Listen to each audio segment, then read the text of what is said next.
नमस्कार, बहुत बहुत स्वागत है आप सभी का ईटी न्यूज़ प्रदेश में। मैं हूं प्रियंका और मेरे साथ दिल्ली से अभिषेक हैं। डिब्बी भी जुड़ेंगे। बाजार का इस वक्त हाल, मूड माहौल अब भी एक स्ट्रेंथ के साथ बना हुआ है। आज क्या थोड़ी सी स्लगिशनेस या फिर एक रेंज बाउंड सेशन देखने को मिल सकता है, इस पर बात होगी। जिन सिलेक्टिव स्टॉक्स में अच्छी स्ट्रेंथ है वहां पर ट्रेड स्ट्रैटेजी क्या बने रहनी चाहिए।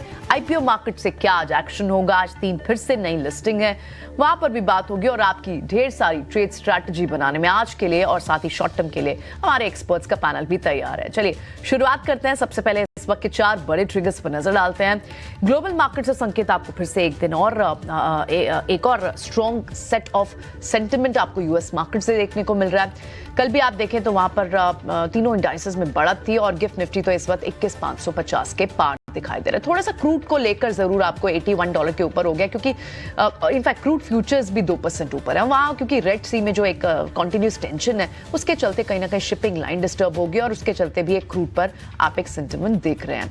और एफआईज का एक छोटा कैश में, हालांकि बिकवाली का फिगर आया, कोई बड़ी फिगर नहीं है सेल की, लेकिन छोटी फिगर है कैश की। तो देखना होगा कि जिन स्टॉक्स में स्पेसिफिक चाल बनी हुई है, न्यूज बेस्ड एक्शन है, जिन स्टॉक्स में जिस स्पेसेस में स्ट्रेंथ बनी हुई है वहां पर मोमेंटम अब भी कंटिन्यूड है।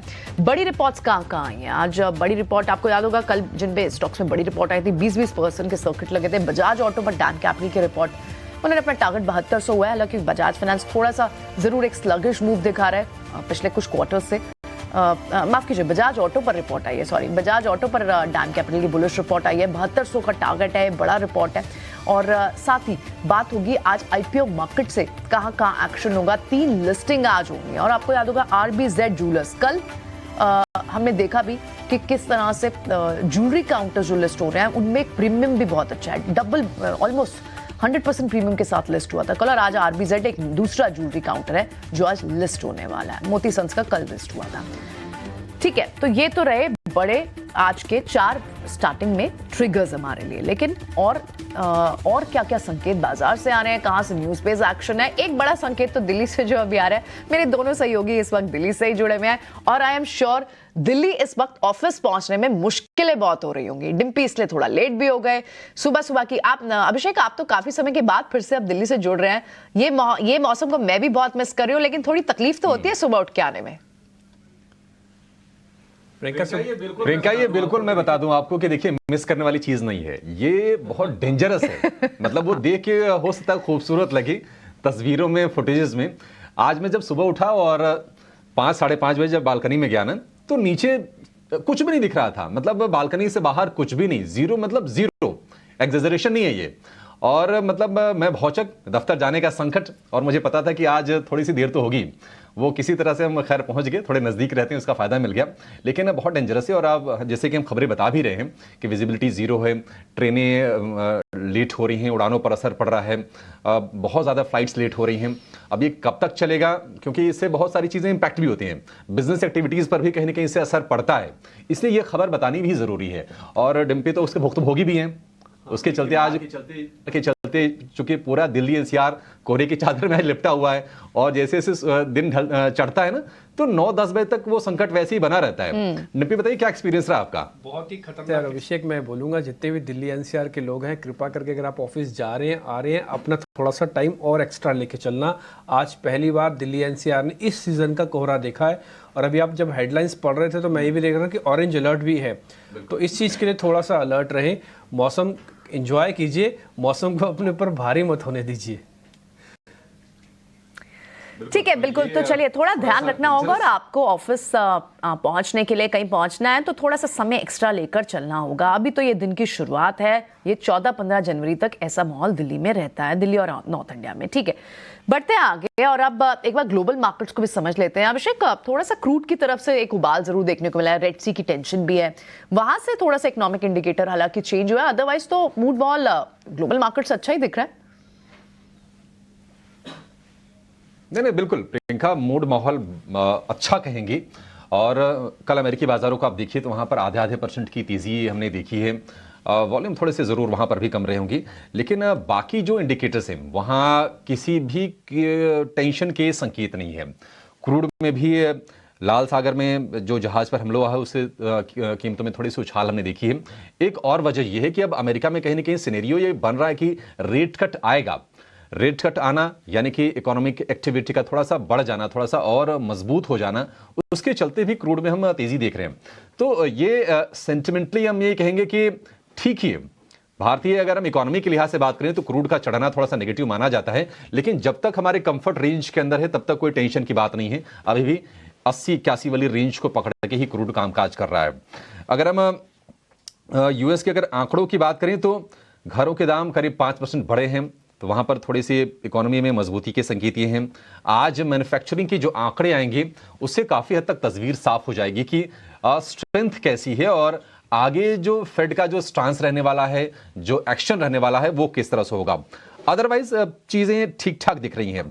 आप जापान के बाजार को देखिए, हांगकांग को बाजार के देखिए, वहां पर ठीक ठाक तेजी है, बढ़िया तेजी है। गिफ्ट निफ्टी में भी आज हम अच्छी रौनक देख रहे हैं। 21,550 का स्तर है, 50 अंकों के आसपास की तेजी है, 0.25% के आसपास की। बहुत बड़ा एक्शन नहीं है क्योंकि एक नैरो रेंज में ही हम कहेंगे, रेंज के ब्रेकआउट का इंतजार हम कर रहे हैं, लेकिन यह है कि बाजार अपने रेजिस्टेंस को भी सम्मान कर रहा है उसका, और सपोर्ट को भी ब्रेक नहीं कर रहा। ऐसा डिम्पी भी हमसे कह रहे थे। अब जरा इन्हीं चीजों को क्लब करके बाजार की चाल को आज समझ लेते हैं। और डिम्पी बताइए, वायदा बाजार के जो आंकड़े हैं वो क्या इंडिकेशन दे रहे हैं? क्योंकि कल हमने बढ़िया तेजी देखी, हालांकि रेंज का ही बाजार है, लेकिन निश्चित तौर पर लगातार 3 दिनों की तेजी हो गई है। आज के लिए संकेत क्या मिल रहा है? देखिए अभिषेक, आपने पॉइंट है कि मार्केट के अंदर ब्रेकआउट और ब्रेकडाउन दोनों ही नहीं है। मैं गिफ्ट निफ्टी को फिर से चेक कर रहा हूं तो आप देख रहे होंगे गिफ्ट निफ्टी एक्चुअली वादा होता है, ये डेरिवेटिव कॉन्ट्रैक्ट होता है, इसमें प्रीमियम्स वगैरह इंक्लूड होते हैं। तो ये 44 पॉइंट बढ़ने के बाद करीब 550 के आसपास है, बट आप जो कल बंद हुए हैं वो करीब 450 पॉइंट के आसपास बंद हुए हैं। तो कहने का मतलब है कि जो गिफ्ट निफ्टी दिख रहा है और जहां पर आप बंद हुए उसमें 100 पॉइंट का डिफरेंस है, और स्क्रीन पर आपको सिर्फ 44 पॉइंट्स का चेंज दिख रहा है। कुल मिला के सारी बात यह है कि बाजार के अंदर अभी भी रेजिस्टेंस है। कल हमने एक्चुअली में रेजिस्टेंस के पहले पायदान पे पांव रखा है और शॉर्ट कवरिंग हुई है। शॉर्ट कवरिंग आप देख पा रहे हो कि -24% है। कॉन्ट्रैक्ट सारे के सारे खाली हो गए, जिसे मैं बोलूँगा कि 24%, उससे पहले भी 17% का शॉर्ट कवरिंग थी। इसका मतलब जो पोजीशंस रोल हो रही है ना, वो अच्छे प्रीमियम्स पर रोल हो गई आगे। अभी आपको मैं रोल ओवर के नंबर्स और रोल ओवर की कॉस्ट भी दिखाऊं ना, तो करीब 160 पॉइंट की कॉस्ट है रोल ओवर की। यानी कि निफ्टी इतनी महंगी आगे रोल हो रही है, लेकिन फिर भी लोग कर रहे हैं उसको रोल ओवर। इसका मतलब संकेत पॉजिटिव है। ये पहला साइन होता है। ये हमने लिखा आपके सामने, 51% का रोल ओवर है और जो कॉस्ट है उसकी 165 पॉइंट्स है, यानी कि 165 रुपये आपके लग रहे हैं, रोल ओवर कॉस्ट का खर्चा आ रहा है। खैर, ये पॉइंट था। दूसरा, एकाएक प्रीमियम्स मार्केट में फिर से बढ़ गए हैं कल के सेशन में। कल एक्चुअली एक लिटमस टेस्ट था, मार्केट ने बेहद खूबसूरती के साथ उसको पार किया। आईटी को छोड़ सभी सेक्टर्स को चला के उसने प्रूव किया कि आईटी की मेरे को ज़रा ज़रूरत नहीं है। आ जाएंगे तो मोस्ट वेलकम, नहीं आएंगे तो भी छोड़ दीजिएंगे, हम फिर भी चलने की कैपेसिटी रखते हैं। ये जो मैसेज था ना कल निफ्टी और बैंक निफ्टी का, ये बहुत ही लाउड एंड क्लियर था, और इसी क्लियर मैसेज से लोगों का कॉन्फिडेंस हाई हुआ, और इस कॉन्फिडेंस हाई होने के बाद इस तरह की रोल ओवर कॉस्ट और हम पोजीशंस को आगे लेके गए हैं।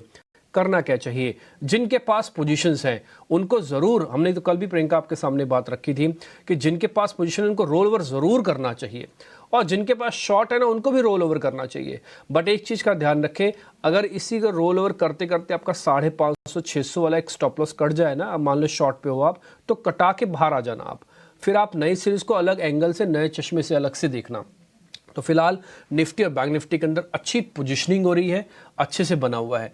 एक चीज़ मैं आपको और नोटिस कराता हूँ, पहले जरा बैंक निफ्टी का बता दूँ, तो फिर एक बहुत माइन्यूट सा पॉइंट है, आपको ज़रूर नोटिस कराऊंगा। आप अपने वित्तीय सलाहकारों से भी पूछा कीजिएगा वो पॉइंट। पहले शॉर्ट कवरिंग बैंक निफ्टी के अंदर दिखाइए, यहाँ पर भी अच्छी खासी शॉर्ट कवरिंग 17% ओवाई शेडिंग के साथ हुई है, और ये भी इंडिकेट करी है। देखिए रेजिस्टेंस की जोन इसमें 48,000 है और उसमें 21,550 है, तो उसमें 550 और उसमें 48,000 जब तक पार नहीं होता ना, आप इसको बीच की शॉर्ट कवरिंग को एंजॉय कीजिए। ठीक है, ये 2 पॉइंट्स थे। ये बढ़ा है ना, कल इंडिया विक्स भी बढ़ा है 7%, तो मार्केट के अंदर ना वॉलिटिलिटी बढ़ी हुई है। एक पॉइंट मैं आपको और नोटिस कराता हूं, एफआईस का रोल कुछ खास नहीं था, 65%, रिटेल का 40%, डीआईस का 60% अराउंड है। तो जिसकी भी पोजीशन थी वो जस की तस है। कल सिर्फ हल्की फुल्की सी चर्निंग हुई है, आज गैप आपको फिर से मिल रहा है। ये गैप सस्टेन करेगा, इस पे मेरे को थोड़ा सा डाउट है, क्योंकि आपने पिछली बार भी देखा है जब एफआईएस का फ्लो रुक जाए और गैप पे गैप मिलते जाए ना तो सस्टेन नहीं होता, एक ही दिन के अंदर गैप फिलिंग हो जाती है। तो इसलिए जिनके पास शॉर्ट है वो भी रोल करें, जिनके पास लॉन्ग है वो भी रोल करें। 200 पॉइंट का गेम हो सकता है पहले तेजी वालों को 200 पॉइंट मिल जाए, फिर बाद में मंदी वालों को भी 200 पॉइंट मिल जाए। तो इसलिए दोनों का हक है कि ये रोल ओवर जरूर करके जाए। तो निफ्टी बैंक निफ्टी का एक व्यू पॉइंट था। रही बात एफआईएस की होल्डिंग की, तो वो कल के सेशन में कम है, ज़्यादा इंपॉर्टेंट नहीं है उसको बताना, बट इंडिया विक्स था जो मैंने ऑलरेडी आपके सामने रख दिया। तो यानी वॉलेटाइल मूव्स होंगे, दोनों साइड के ट्रेड पॉसिबल होंगे इंडेक्स पे, लॉन्ग के भी और कुछ शॉर्ट के भी। अब एक स्टॉक जिसमें हाई कन्विक्शन हो, डिम्पी। देखिए, अब लगातार हम आपके सामने ऐसे स्टॉक्स रख रहे हैं जहाँ पे 1.5 से 2% का तो इंट्राडे स्विंग मिल जाता है, और अगर आप इसको रख लेते हैं तो 5-7% भी मिल जाता है। आरती इंडस्ट्रीज, आईजीएल, इसके अलावा कोटक महिंद्रा बैंक पिछले 3-4 दिनों में काफ़ी चले हैं। आज जिस शेयर को हम आपके सामने रखना चाहते हैं वो F&O बैन में है। बैन में होने के बावजूद भी इस शेयर को हम चुन रहे हैं, और आपको बता दें कि इस शेयर को अगर बैन में लगा भी हुआ ना तब भी आप इसको कैश में खरीदना। शेयर का नाम है डेल्टा कॉप। एक बार जरा स्क्रीन पे उसका चार्ट भी दिखा सकते हैं तो वो दिखाइएगा ज़रूर। मैं इसके अंदर एक पॉइंट आपको दिखाऊंगा। दूसरा, कल इसकी पोजीशनिंग काफ़ी अच्छी हुई है। देखिए, ये ना टिपिकली शेयर एक्सपायरी का ही शेयर है, लेकिन इसकी प्रॉब्लम क्या रहती है, बैन में रहता है। लोग इसको खरीदते इसलिए नहीं है क्योंकि बैन में चला जाए। बैन में जाओगे तो फिर आपकी पेनल्टी है, तो आपके पास क्या जो पोजीशन अंदर है ना वही चर्न करेगी। अब अंदर जाने पे चर्न क्या होगा मैं आपको बताता हूँ। 50 दिन की एवरेज को ब्रेकआउट करके 200 दिन की एवरेज को चेज कर रहा है। इसका कोई भी आदमी डेली चार्ट देखेगा ना तो उसको क्लियर पता लग जाएगा मैं क्या कहना चाहता हूँ। दूसरा पॉइंट, रिस्क रिवॉर्ड बेहद अच्छा है। आप एक्सपायरी वाले एंगल से जा रहे हैं इसके अंदर, और ये नीश कंपनी अपने सेगमेंट में, तो बहुत सारी चीज़ें इसके हक में आती हैं। और मेरा अपना निजी तौर पर मानना है ये कम से कम नहीं तो यहाँ से 20 से 25 रुपये चलने की इसकी कैपेसिटी है। ये 165 तक भी जा सकता है। तो डेल्टा कॉप आज हमारी तरफ से एक और शेयर है। ये बैन में है, मैं फिर से क्लियर कर दूं, ये F&O बैन में है। आप जो भी पोजीशन लें वो कैश में ही लें, या तो अपने हिसाब से आप छोड़ना भी चाहें तो भले आप छोड़ दीजिएगा। तो ये शेयर आज हमारी तरफ से है। कॉर्प पर आपको नजर रखनी है। चलिए, ये तो हो गया इनिशियल ट्रेड सेटअप। अब एक्सपर्ट्स को भी शो में जोड़ते हैं और उनकी स्ट्रैटेजी समझते हैं कि वो इंडेक्स पर ट्रेड करने की स्ट्रैटेजी दे क्या रहे हैं और आज की टॉप बेट्स क्या हैं उनकी। संतोष मीना, राहुल घोष और सोनी पटनायक तीनों हमारे साथ हैं। Morning to all of you. चलिए शुरुआत करते हैं आज संतोष से। संतोष, मॉर्निंग, बताएं आज का ट्रेड सेटअप कैसा होना चाहिए। कल हमने 21,400 को बार बार ये बात हो रही थी कि डिसाइसिवली क्लोज करता है तो यहाँ से लॉन्ग्स को होल्ड करके चलना चाहिए। कल एक अच्छी क्लोजिंग हुई, एक स्ट्रेंथ बाजार में फिर से देगी। क्या ऊपर के लेवल्स अब आप यहाँ से देखते हैं इंडेक्स पे? Yes Priyanka, good morning and good morning to everyone. So market में डेफिनेटली एक स्ट्रॉन्ग बुलिश मोमेंटम बना हुआ है और आज गैप अप ओपनिंग हो रहा है, बट मेरी नजर रहेगी 21,500 से 21,600 के जोन पर। ये थोड़ा सा रेजिस्टेंस जोन है। लास्ट वेडनेसडे इसी जोन से एक शार्प फॉल आया था, तो नॉर्मली मैं जिस जोन से फॉल आता है उस जोन को इंपॉर्टेंस देता हूं। तो अगर इस लेवल जोन में अटकता है तो वॉच करेंगे, लेकिन अगर 21,600 किसी भी वजह से क्रॉस करता है तो एक स्विफ्ट मूव हमको 21,800 से 22,000 की ओर देखने को मिलेगा। कल एक इंडिया विक्स में हमको 7% का जंप देखने को मिला है। इधर एफआईएस की एक्टिविटी कम हुई है, आप ग्रॉस वॉल्यूम देखोगे तो 50% से कम हो गए। नॉर्मली इस जो ये 25 तारीख से 5 तारीख के बीच में लोकल मनी और डोमेस्टिक मनी एक्टिव हो जाता है, हमें लगता है कि मार्केट शायद मूव ना करे, लेकिन फिर भी हमको एक अप स्विंग्स या डाउन स्विंग किसी भी साइड में देखने को मिल जाते हैं। तो देखना होगा क्या 21,500 से 600 के बीच में मार्केट अटकता है या क्रॉस करता है। अगर क्रॉस करता है तो एक रैली देखने को मिल सकती है, अगर अटका यहाँ से तो एक टिप भी आ सकता है। सिमिलरली बैंक निफ्टी में 48,000 से 48,200 का जो एरिया है, यहीं से लास्ट टाइम भी फॉल आया था। अगर ये लेवल क्रॉस होता है तो हमको 48,800 तक की रैली देखने को मिलेगी। अगर यहाँ अटकता है तो एक डिप भी आ सकता है नीचे। 47,400 पहला सपोर्ट रहेगा, तो उसके नीचे 46,900 नेक्स्ट सपोर्ट रहेगा। मेरी नजर दो लेवल्स पे निफ्टी में, एक तो ऊपर में 21,500 से 600, नीचे जो कल का लो है 21,325, इस रेंज में अभी हम प्ले करेंगे। इस रेंज के बाहर निकलेगा तो कोई मेजर ट्रेंड बनेगा। तो निफ्टी बैंक निफ्टी थोड़ा सा वॉच कीजिए। स्टॉक स्पेसिफिक कई सारी अपॉर्चुनिटी है मार्केट में। Well explain. तो थोड़ा सा वेट एंड वॉच करना होगा। एक रेंज को आइडेंटिफाई किया है संतोष ने यहाँ कि अगर वो क्रॉस होती है तो ही आपको तेजी की ट्रेड मिलेगा। और ये डिब्बी हमें बोल भी रहे थे कि दोनों साइड के स्विंग मिल सकते हैं आपको। थोड़ा इंडेक्स पर थोड़ा कॉशियस रहना होगा। तो कौन से ट्रेड्स हैं जहां पर आपको क्लियर ट्रेंड दिख रहा है, ये भी समझ लेते हैं। राहुल घोष भी हैं, उनसे समझते हैं आज के टॉप बिट्स। नमस्कार राहुल, बताएं आज के टॉप ट्रेड्स क्या होंगे आपके? नमस्ते और गुड मॉर्निंग। तो दो ट्रेड्स आज आईओसी पे और डिवीज लैब पे, दोनों लॉन्ग साइड पे। हालांकि एक बात बता दूं कि 21,500 और ऊपर निफ्टी में अगर इंडिया विक्स भी बढ़ रहा है आज, तो सारे लॉन्ग पोजीशंस एग्जिट कर देने चाहिए क्लोज टू 21,500 और अबव 500। पहला है आईओसी पे, जो करंट मार्केट प्राइस पे लॉन्ग कर सकते हैं। स्टॉप लॉस इसका होगा 122 और टारगेट इसका होगा 134.5 एंड 139। दूसरा स्टॉक कल बहुत ही बेहतरीन रैली देखने को मिला है, डिवीज लैब में 3465 के आसपास क्लोज हुआ है। 3500 के ऊपर बाय कीजिएगा, आई रिपीट 3500 के ऊपर बाय कीजिएगा। स्टॉप लॉस रखिएगा 3700 पे, आई एम सॉरी 3900 के ऊपर बाय कीजिएगा। 3700 का स्टॉप लॉस रखिएगा और इसका टारगेट होगा 4150। तो Divi's lab long and IOC पे। ठीक है, डिविस लैब लॉन्ग है और आईओसी लॉन्ग है। आप ना सेलेक्टिव शेयर्स रखिए। कल आपको याद होगा डिविस की चर्चा हुई थी, कल आपको ध्यान होगा ऑल मार्केटिंग कंपनीज की चर्चा हुई थी। आज राहुल घोष ने भी आपको वही ट्रेड दिए हैं। राहुल भी अपनी लीग से हटते नहीं हैं, वो आपको अच्छे शेयर दे के ही मानेंगे। तो कुछ कुछ आप वही शेयर्स देख पा रहे हैं सिस्टम में। 200 शेयर है F&O के अंदर, लेकिन 200 शेयर में से आप अगर रोज शो हमारा देख रहे हैं तो आप घूम फिर के देखेंगे जो ट्रेंडिंग स्टॉक्स है ना, वही ट्रेडिंग कॉल्स में कन्वर्ट होंगे। ताकि गेस्ट को ये बात का अच्छे से पता है कि अगर आपका पैसा बहुत कीमती है और लिमिटेड भी है, आप एक ही जगह पर 2 शेयर 3 शेयर 5 शेयर ले सकते हो मैक्स टू मैक्स। इससे ज़्यादा शेयर भी नहीं ले पाओगे। तो इसलिए अच्छे शेयर्स के साथ टिका रहना बहुत ज़रूरी है। डिविस ने कल भी रिटर्न दिया, आज भी देने की प्रोबेबिलिटी। आईओसी ने कल भी रिटर्न दिया, आज भी देने की प्रोबेबिलिटी है। और एक और चीज़ राहुल ने भी आपको नोटिस कराई है, और थोड़ी देर पहले मैं संतोष सर को भी सुन रहा था, दोनों ने भी यही बात बोली है कि इंडाइसिस पे आप सावधान रहिए। इंडिया विक्स बातों बातों में कुछ बता रहा है। अब वो क्या बता रहा है आप अपने वित्तीय सलाहकारों से पूछ लीजिएगा, हमने सिर्फ आपको हिंट कर दिया। और इंडिया विक्स बढ़ता है तो थोड़ा ध्यान रखिएगा, ये बिना एफआईज के गैप के साथ इंडिया विक्स बढ़ रहा है तो दिक्कत आ जाती है कई बार। आगे बढ़ते हैं, सोनी से अपने साथ जोड़ लेते हैं एक बार और उनके भी ट्रेड पता करते हैं। और आप यकीन मानेंगे कल भी सोनी ने यही बात बोली थी कि मार्केट जब तक 650 पार नहीं होगा वो नई पोजीशन नहीं लेंगी मार्केट के अंदर। Soni, I am correct? आप बिल्कुल ठीक है ना, यही बात कह रहे थे ना कल? जी, गुड मॉर्निंग दिलप्रीत जी, एकदम सही कहा है। एंड इनफैक्ट एक रेंज बाउंड ही अभी रहेगा, विक्स भी बढ़ रहा है, सो कॉशियस तो रहना चाहिए, इनफैक्ट हेज कर लेना चाहिए पोजीशंस। सो थोड़ा सा लाइक कॉशियसली आप देख सकते हैं सारे ट्रेड्स को। ठीक है सोनी, तो अपने आप ट्रेड बता दीजिए आज के आपके सौदे कौन से हैं? जी, पहला रहेगा एक एफएमसीजी काउंटर में से थोड़ा डिफेंसिव जाएंगे। अगर विक्स बढ़ रहा है और मार्केट में थोड़ी सी कॉशियसली पोजीशन लेना चाहिए। सो एशियन पेंट्स में कल हमने अच्छी खासी लॉन्ग बिल पोजीशन देखी है और टेक्निकली भी एक अच्छा छोटा सा ब्रेकआउट आया है। सो एशियन पेंट्स आप बाय कर सकते हैं 3340 स्टॉप लॉस के साथ और टारगेट 3460 3480 के लिए। जो दूसरा पिक है वो टाटा मोटर्स में है। टाटा मोटर्स एक अच्छे लेवल पे आ गया है जहां पे उसका सपोर्ट एकदम नजदीक है, इनफैक्ट 700 का बहुत ही अच्छा सपोर्ट है और रिस्क रिवॉर्ड रेशियो यहाँ से काफी फेवरेबल रहेगा। सो टाटा मोटर्स आप 690 स्टॉप लॉस के साथ बाय कर सकते हैं। यहाँ से एक्सपेक्ट है कि यहाँ बाउंस करेगा और बाउंस करते दोबारा वो 750 के ऊपर रेंज अटेम्प्ट करेगा ब्रेक करने के लिए, इसलिए टारगेट 770 780 के टारगेट्स।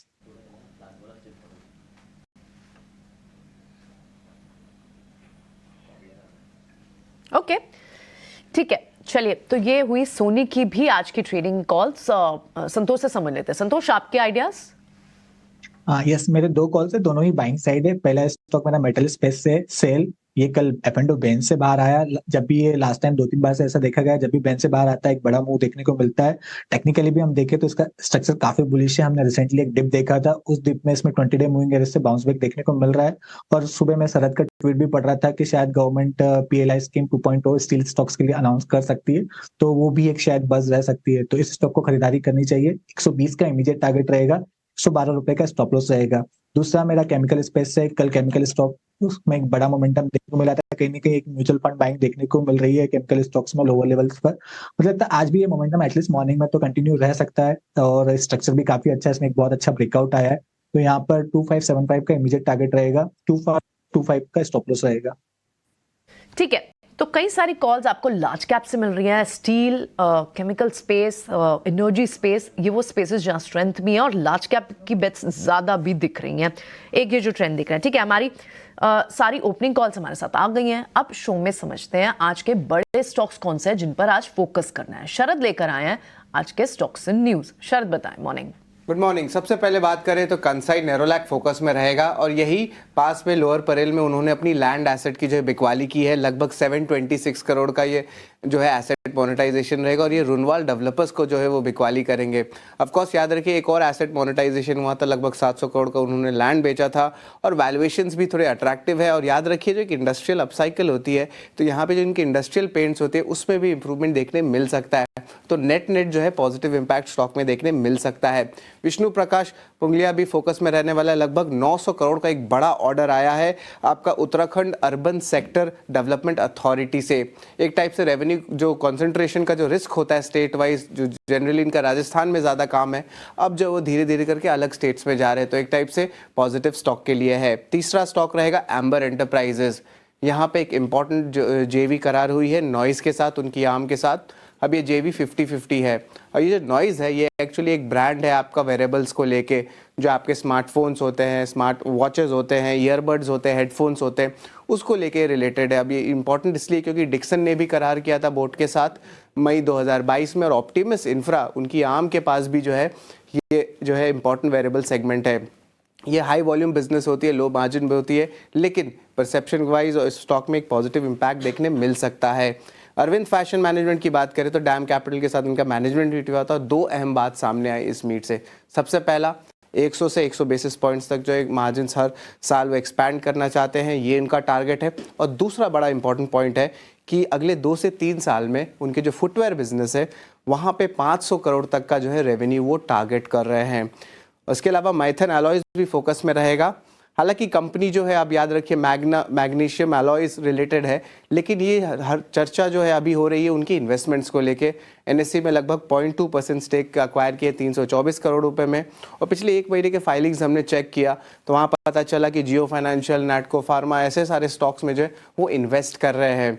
तो इस इंपॉर्टेंट रहने वाला है शेयर होल्डर्स को क्या रिटर्न्स मिलती है, क्योंकि ज़्यादा बोनस या डिविडेंड डिक्लेयर कंपनी ने नहीं किया है, तो इंपॉर्टेंट डेवलपमेंट होगा माइथन एलॉयज को लेके।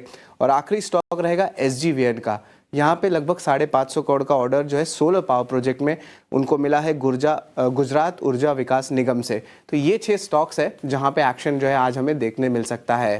क्वाइट इंटरेस्टिंग शरद, आपने जो स्टॉक्स लिए हैं इनमें ट्रेड पॉसिबल ट्रेड्स भी डिस्कस करेंगे अपने एक्सपर्ट्स के साथ, लेकिन अब ये बताएं प्राइमरी मार्केट में आज कैसा एक्शन मिल सकता है? आज फिर से 3 नई लिस्टिंग है और एक और फिर से ज्वेलरी काउंटर है, कैसी लिस्टिंग हो सकती है? जी बिल्कुल, ज्वेलरी काउंटर की आपने बात सही कही है। कल भी 3 लिस्टिंग्स हम देखे थे, लेकिन अब याद रखिए एक एक्सटेंडेड वीकेंड है। ग्रे मार्केट प्रीमियम जो लास्ट वीक था अब जो है वो धीरे धीरे कम हो रहे हैं, ट्रेडिंग कम हो रहे हैं, लोग ऑफकोर्स छुट्टियां पे भी हैं, लेकिन जो लिस्टिंग्स की एक्सपेक्टेशंस की बात करें तो यहाँ पे भी थोड़ी मिक्स सेट ऑफ लिस्टिंग्स देखने मिल सकती है। हैप्पी फॉर्जिंग्स डिसेंट लिस्टिंग एक्सपेक्टेड है। IPO सब्सक्राइब 83 टाइम्स हुई थी, लेकिन 25 से लेकर 30% तक का ग्रे मार्केट प्रीमियम चल रहा है। वही क्रेडो ब्रांड मार्केटिंग, उनका भी लगभग 25 से लेकर 30% तक का लिस्टिंग गेन्स एक्सपेक्टेड है। यहाँ पे भी IPO सब्सक्रिप्शन 52 टाइम्स हुई थी। लेकिन जो तीसरा कंपनी है RBZ ज्वेलर्स, यहाँ पे एक्सपेक्टेड है कि फ्लैट लिस्टिंग या थोड़ी डिस्काउंट पे लिस्टिंग देखने मिल सकती है। IPO प्राइस 100 रुपये था और जो सब्सक्रिप्शन था थोड़ा कम था, 17 टाइम्स था, लेकिन यहाँ पे जो है एक्सपेक्टेड है कि एक डिस्काउंट या फ्लैट लिस्टिंग देखने मिल सकती है। तो यहाँ पे ओवरऑल मिले जुले जो है लिस्टिंग के आंकड़े आज देखने मिल सकते हैं इन 3 IPO के। लेकिन याद रखिए 2 और IPO जो लास्ट 2 ट्रेडिंग सेशन से साल के, उनके भी हम ट्रैक करने वाले हैं। ठीक है शरद, बहुत शुक्रिया, थैंक यू वेरी मच सारे के सारे नंबर्स बताने के लिए और खबरों वाले शेयर्स भी हमको नोटिस करवाने के लिए बहुत शुक्रिया, थैंक यू। आगे बढ़े, अब एक एक जरा खबर को पकड़ते हैं और साथ ही उसका इम्पैक्ट जरा टेक्निकली और फंडामेंटली दोनों तरीके से पता समझना शुरू करते हैं। पहली खबर कंसाई नेरोलैक की थी, लोअर परेल के बिल्कुल साथ में है। चेक नाका पड़ता है एक लोअर परेल का, उसके आसपास की जगह मेरी देखी हुई है। 726 करोड़ रुपये में ये दी जा रही है रीडेवलपमेंट के नाम पर और इसमें कई कंपनीज पार्टिसिपेट भी करेंगी। तो कंसाई नेरोलैक को एक बार ज़रा पता कर लेते हैं।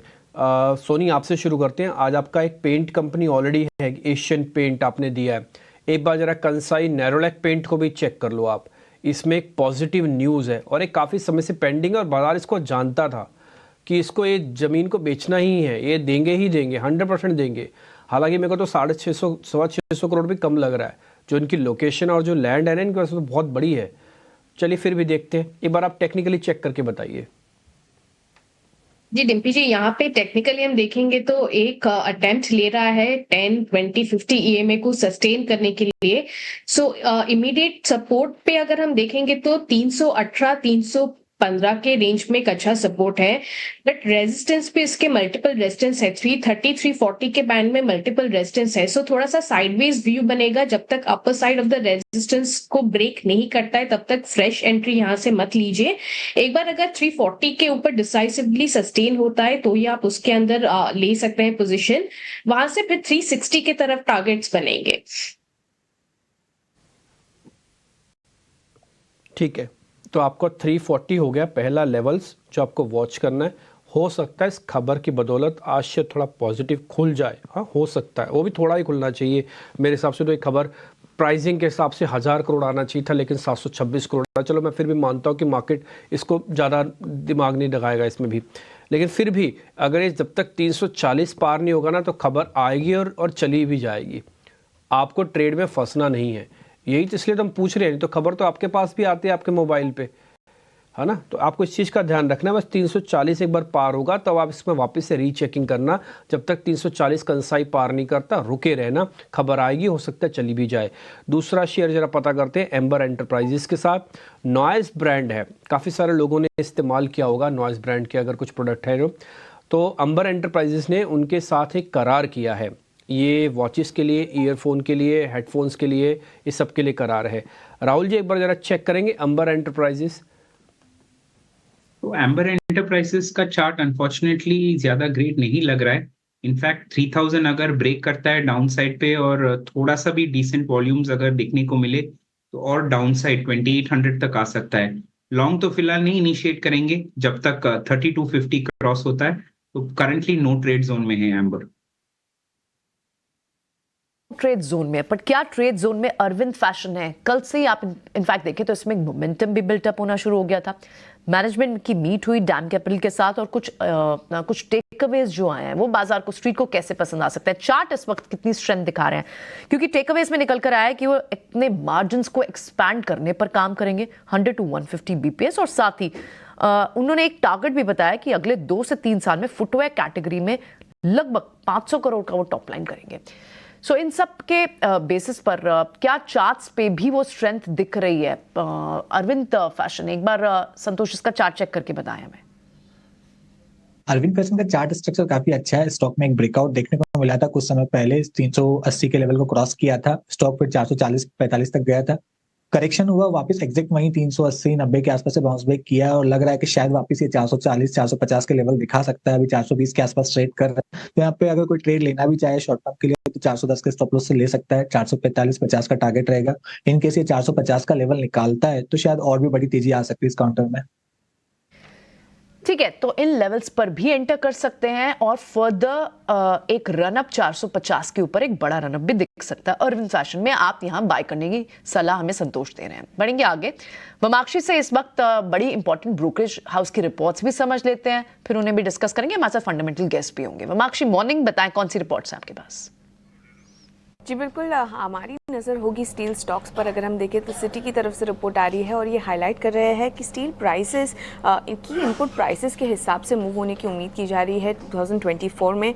लो इन्वेंट्री और चाइना स्टिमुलस एक्सपेक्टेशंस के चलते आयरन और प्राइसेस को लेकर काफ़ी बुलिश नज़र आ रहे हैं नियर टर्म में। पोटेंशियल अपसाइड ज़रूर है डोमेस्टिक स्टील प्राइसेस का, मगर इसके बावजूद उन्होंने बिकवाली की राय को बरकरार रखा है क्योंकि उन्हें लगता है कि स्टील स्टॉक्स के जो वैल्यूएशन है ये एक्सपेंसिव नज़र आ रहे हैं। तो इसी के चलते हमारी नज़र होगी Tata steel, SAIL, JSW steel और JSPL पर।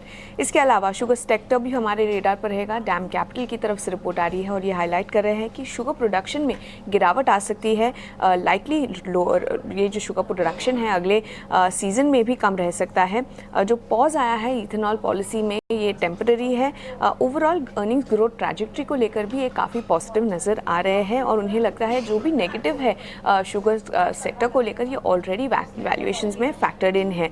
ओवरऑल बलरामपुर चीनी, त्रिवेणी इंजीनियरिंग, डालमिया शुगर और द्वारिकेश शुगर पर इनकी तरफ से खरीदारी की राय बरकरार है, मगर इन्होंने अपना टारगेट प्राइस इन सारे काउंटर्स पर स्लाइटली घटाया है। इसके अलावा प्रोटीन ई गव भी हमारे रेडार पर रहेगा। इक्विरस की तरफ से रिपोर्ट आ रही है। इन्होंने इनका कहना है कि ये एक अच्छा बेट है इंडिया के डिजिटाइजेशन स्टोरी पर। नए बिजनेसेस जो है ओएनडीसी, क्लाउड और इंटरनेशनल एक्सपेंशन के चलते अच्छी ग्रोथ ड्राइव होते हुए नज़र आ सकती है। ओवरऑल काफ़ी मजबूत मैनेजमेंट है, काफ़ी अच्छे गवर्नेंस स्टैंडर्ड्स है और काफ़ी मजबूत फ्री कैश फ्लो रिकॉर्ड है कंपनी का, और इसी के चलते उन्होंने लॉन्ग की राय के साथ कवरेज शुरू की है टारगेट प्राइस 1500 के साथ।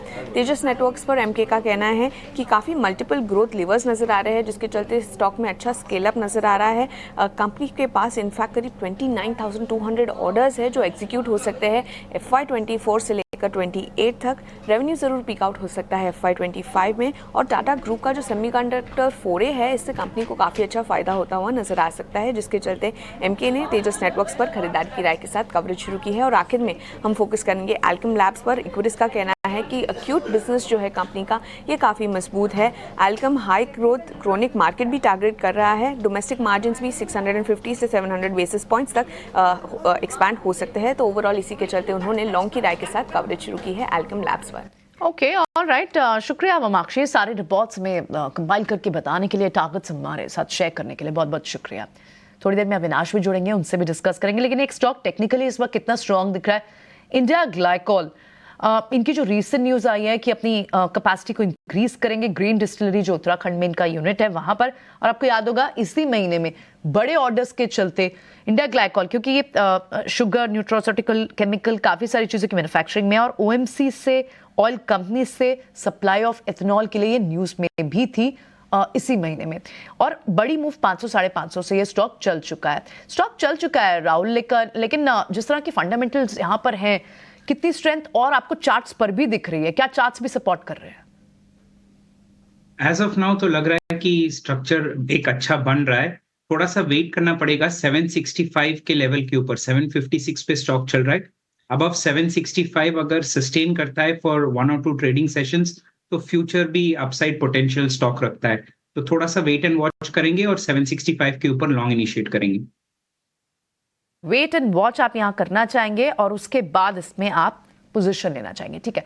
हम लगातार देख रहे हैं कि अब केमिकल स्पेस में अच्छा मूवमेंट बना हुआ है। इनफैक्ट कल डिलीवरी बेस्ड अगर आप डेटा की बात करें तो जो हाईएस्ट वॉल्यूम्स दिखे वो अल्काइल अमाइंस, बालाजी अमाइंस जैसे स्टॉक में, टाटा केमिकल्स और दीपक नाइट्रेट तो खैर आज संतोष की कॉल भी है, पर टाटा केमिकल्स में भी 7-7.5% की तो बड़ी जबरदस्त तेजी आपको केमिकल स्टॉक्स में दिख रही है।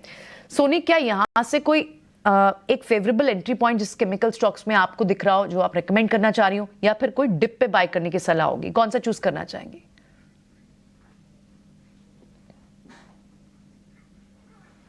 Please unmute yourself. जी डेफिनेटली प्रियंका जी, दीपक नाइट्रेट का कॉल इनफैक्ट ऑलरेडी रेकमेंड किया है, तो अभी मैं टाटा केमिकल्स में देखना चाहूंगी। टाटा केमिकल्स में अच्छा ब्रेकआउट है, लॉन्ग बिटर पोजीशंस है, वॉल्यूम्स भी हुआ है और इनफैक्ट बहुत अच्छे रोल ओवर्स की भी शुरुआत हो रही है टाटा केमिकल्स में। सो यहाँ पे एक उसका जो रेजिस्टेंस है 1120 उसको क्रॉस करने के लिए काफी अच्छे तरीके से तैयार है और उसके ऊपर आपको एक फ्रेश रैली भी नजर आएगी। सो 1120 को एक बार क्रॉस जब कर जाएगा, फ्रेश ब्रेकआउट आएगा तो उसके ऊपर आप 1180 1190 के लेवल्स नजर आएंगे। सो टाटा केमिकल्स करंट लेवल से भी अच्छा है, आप बाय कर सकते हैं। और नीचे में हम जो सपोर्ट या स्टॉप लॉस प्लेस कर सकते हैं वो 1050 पे आप देख सकते हैं स्टॉप लॉस प्लेस करने के लिए। ओके, ठीक है। टाटा केमिकल्स ने कल जोरदार मूव दिया और जैसे कई बार हम आपके सामने रख चुके हैं, ये 1000 के 20 रुपये ऊपर और 20 रुपये नीचे चलता रहता है, पेशेंस टेस्ट करवाता है। लेकिन जिस दिन ये ब्रेकआउट देता है उस दिन बहुत जोर का देता है। आप इसकी हिस्ट्री चेक कर लीजिए, आपको जो मैं बात बोल रहा हूँ आपको खुद ही दिख जाएगा। तो इस शेयर के साथ तो यही है कि जिनके पास पेशेंस अथाह है वही टाटा केमिकल्स के साथ आएँ।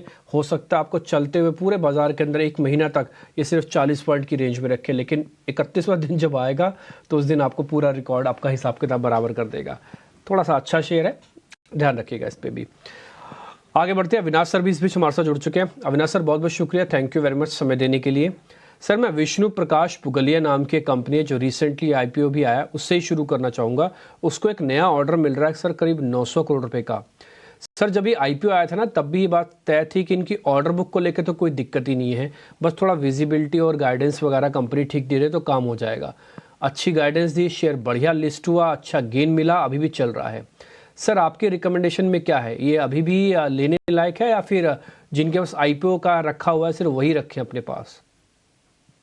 Good morning Dimpy. देखिए मुझे लग रहा है कि जिस प्रकार की ऑर्डर बुक इनफ्लो इनको मिली है, मेरे ख्याल से FY24 इनके लिए बहुत अच्छा रहेगा। इनफैक्ट आने वाले साल के लिए भी बहुत अच्छी ऑर्डर बुक है, तो विजिबिलिटी बहुत अच्छी रहेगी। तो मेरा तो मानना है कि देखिए आज जो न्यूज आई है इसका इम्पैक्ट तो इमीडिएटली आपको मार्केट्स में सुबह देखने को मिलेगा।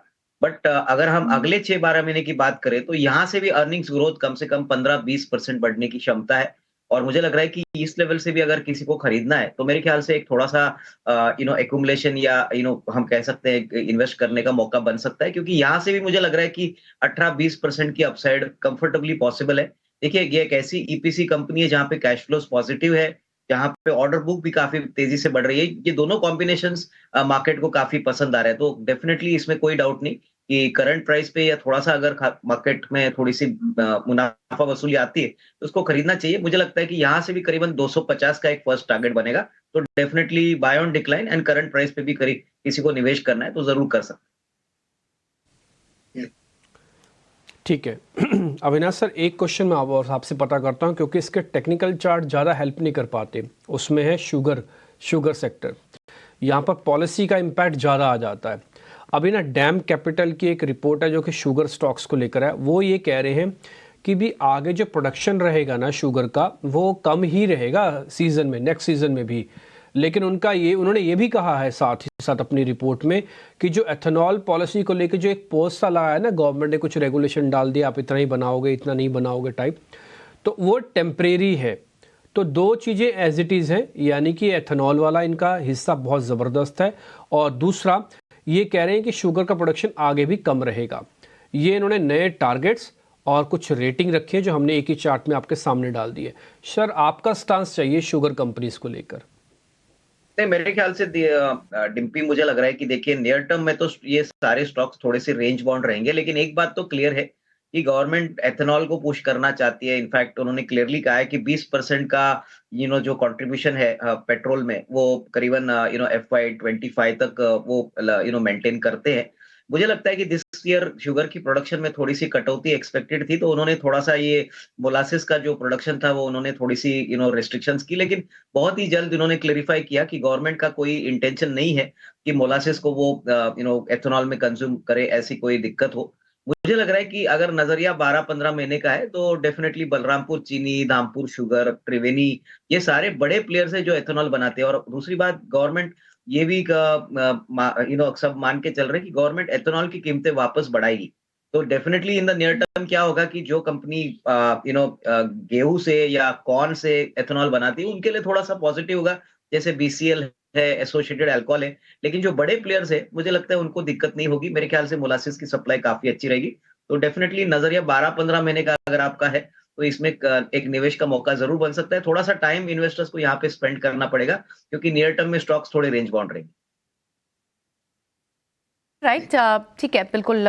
तो ये व्यू रहेगा अविनाश का। अविनाश, लेकिन एक और स्टॉक पे आप अपनी व्यू भी बताएं। क्वेरिस का एक रिपोर्ट भी, बड़ी रिपोर्ट है ये, 1500 का टारगेट, प्रोटीन ईगव लेटेस्ट लिस्टिंग है, और ऑफ कोर्स डिजिटल इनिशिएटिव्स की उन्होंने बात की है कि प्योर प्ले डिजिटल इंडिया का इनिशिएटिव्स, और इनके पास तो सारे बड़े चाहे आधार से लेके बड़े बड़े डिजिटल कॉन्ट्रैक्ट, जितने भी डिजिटल इनिशिएटिव्स इंडिया के लिए है, जो ग्रोथ स्टोरी है, उनके पास सारे बड़े पॉजिटिव ट्रिगर भी हैं। और इनफैक्ट FY23 से 26 के रेवेन्यू, एबिटा, इन सब पर भी एक गाइडेंस ही दी है ब्रोकिंग हाउस ने। आप इस स्टॉक को कैसे असेस करते हैं? आप क्या टारगेट्स के लिए इसमें इन्वेस्ट करने की सलाह देंगे, अगर देंगे तो?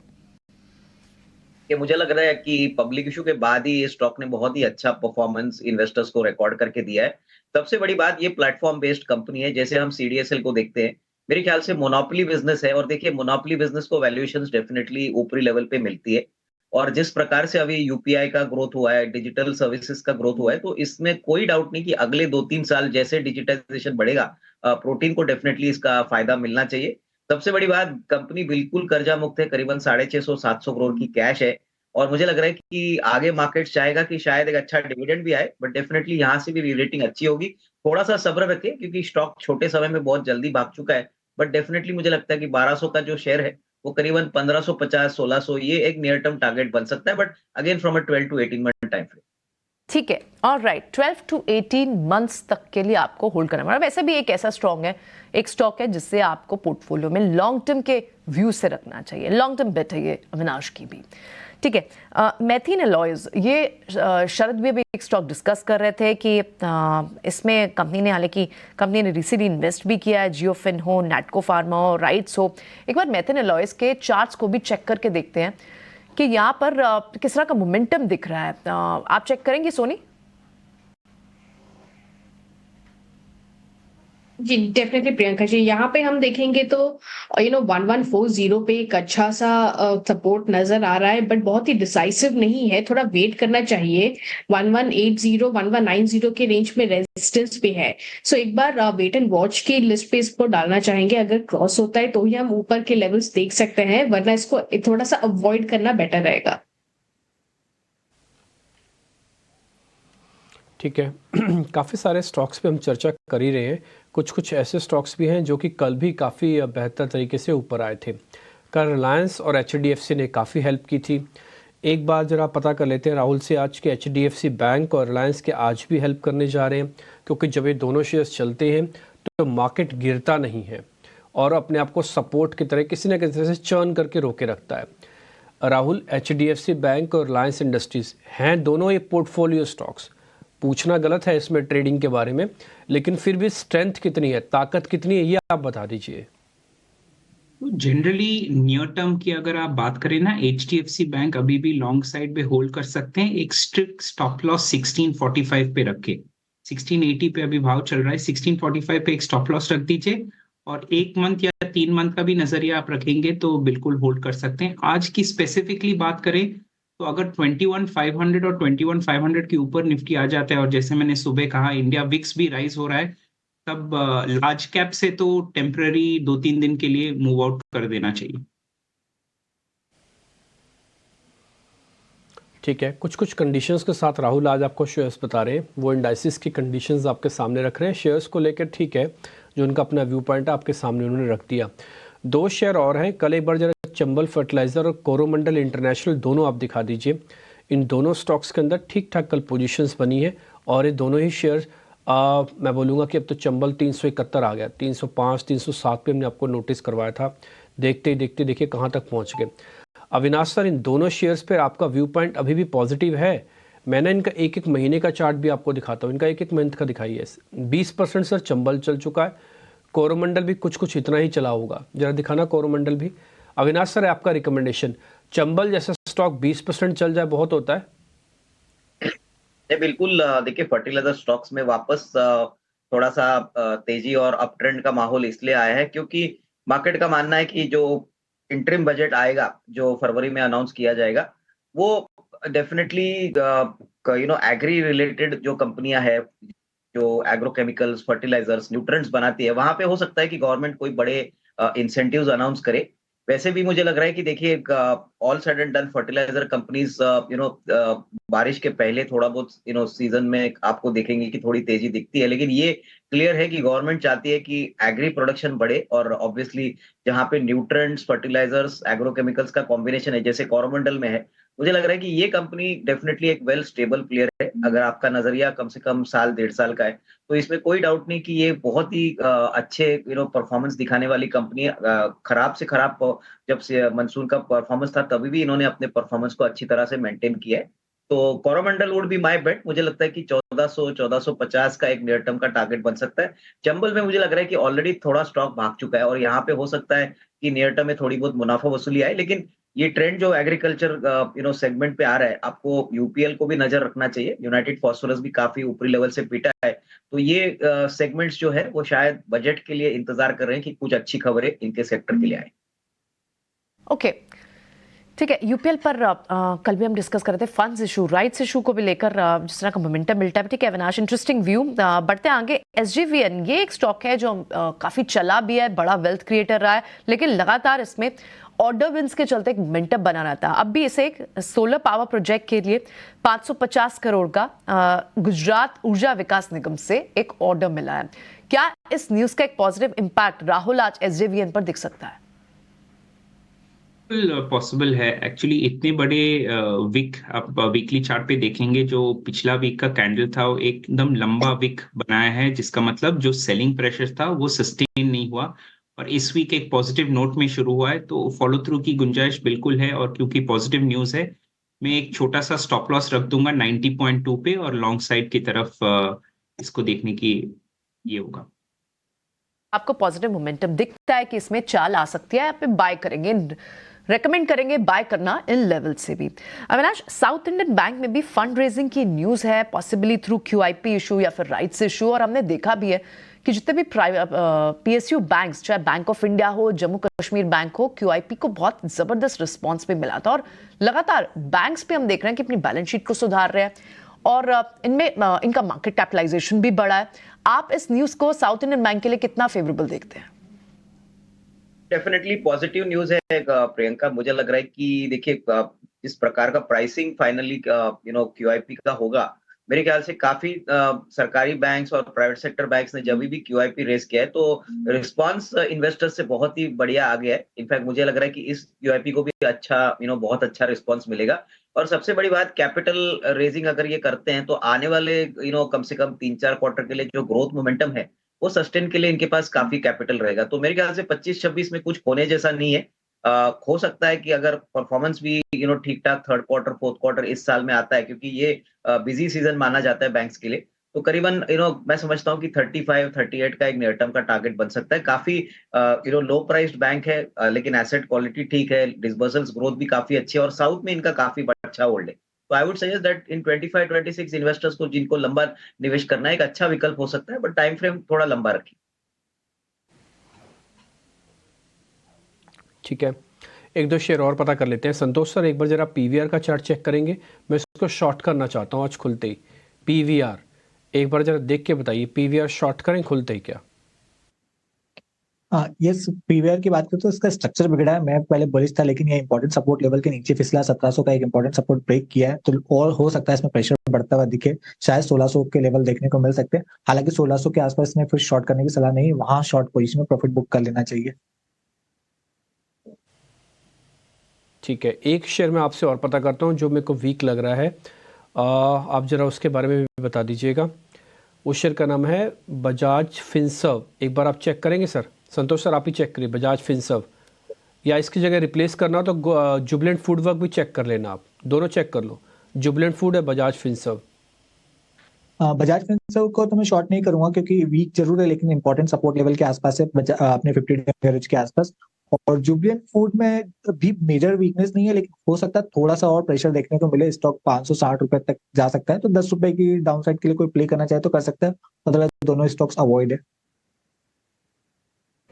ठीक है, इसे आप अवॉइड करने की सलाह दे रहे हैं, ठीक है। लेकिन हम आज DLF को लेकर किस तरह की एक मूव दिख सकती है? रियल एस्टेट स्पेस ऑलरेडी जहां पर हालांकि कंसाई नारला के लैंड की बात तो की, लैंड पार्सल की, लेकिन DLF में भी एक नए रेजिडेंशियल प्रोजेक्ट की बात हो रही थी। क्या रियल एस्टेट में DLF, गोदरेज प्रॉपर्टीज कहां पर अच्छी स्ट्रेंथ दिख रही है, जहां एक अच्छा फेवरेबल एंट्री पॉइंट दिख रहा हो? सोनी? प्रियंका जी, DLF में भी हम देखेंगे तो टेक्निकली भी स्ट्रांग है और 700 का काफी अच्छा सपोर्ट और बेस बन चुका है ऑलरेडी। इवन ऑप्शंस चेन में भी 700 का बेस काफी स्ट्रांग है। सो यहाँ से एक अपमूव का चांस जरूर नजर आ रहा है टुवर्ड 750-760। सो DLF काफी अच्छे रिस्क रिवॉर्ड रेशियो में भी है, तो इसमें एक बाय बनता है 700 स्टॉप लॉस के साथ एंड टारगेट 750-760। DLF को यहां से बाय करने की रिकमेंडेशन होगी। संतोष, जितने भी हॉस्पिटल काउंटर्स हैं, डायग्नोस्टिक काउंटर्स, इनमें मूव अच्छी बनी हुई है। इनफैक्ट अपोलो हॉस्पिटल क्या एक जनवरी के लिए भी एक अच्छा काउंटर है जिन्होंने अब तक प्लस ना किया? यस प्रियंका, इसका स्ट्रक्चर काफी अच्छा हो रहा है, एक फ्लैग फॉर्मेशन का ब्रेकआउट आते दिख रहा है। हालांकि ऊपर में थोड़ा रेजिस्टेंस जरूर रहेगा 58-5900 के आसपास, बट अभी हम उससे थोड़ा दूर है, तो अगर कोई 200-250 पॉइंट के लिए प्ले करना चाहता है तो कर सकता है। नीचे स्टॉप लॉस रहेगा 5550 का। इसके अलावा रेनबो चिल्ड्रन हॉस्पिटल अच्छा लगता है, स्टॉक कंसोलिडेट सपोर्ट जोन के आसपास से, तो यहाँ से बाउंस बैक देखने को मिल सकता है। ठीक है, डन। कल IT स्टॉक्स के अंदर प्रेशर बन गया था। राहुल, आपको IT स्टॉक्स पे आप हेज की तरह आज कुछ प्लस करेंगे क्या, या फिर अभी और नीचे जाने दें इनको? दो शेयर को आप जरूर चेक कर लेना, एक तो इन्फोसिस और TCS को। प्लस तो नहीं करेंगे, अभी थोड़ा सा वेट करेंगे। एकदम बीच में आ गया है इन्फोसिस और TCS।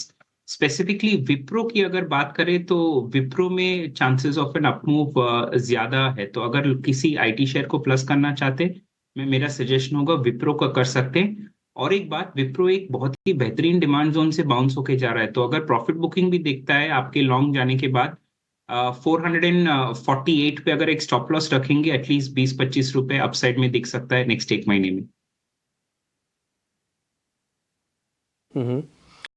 सोनी, ये IEX को क्या अगली सीरीज के लिए भी रोल करके जाएं? और दूसरा, मैं अगर रोल भी कर रहा हूं तो ठीक है, अगर मैं बाय करना चाहूं फ्रेश तो मैं क्या बाय भी कर सकता हूं? वैसे तो हमारा पुल बैक का टारगेट 155-156 ही था, जो स्क्रीन पर दिख गया, अभी 156 आ भी गया, लेकिन ये ना मोमेंटम लूज नहीं कर रहा है अपना, और डेली चार्ट पे फिर से एक ब्रेकआउट भी कर सकता है।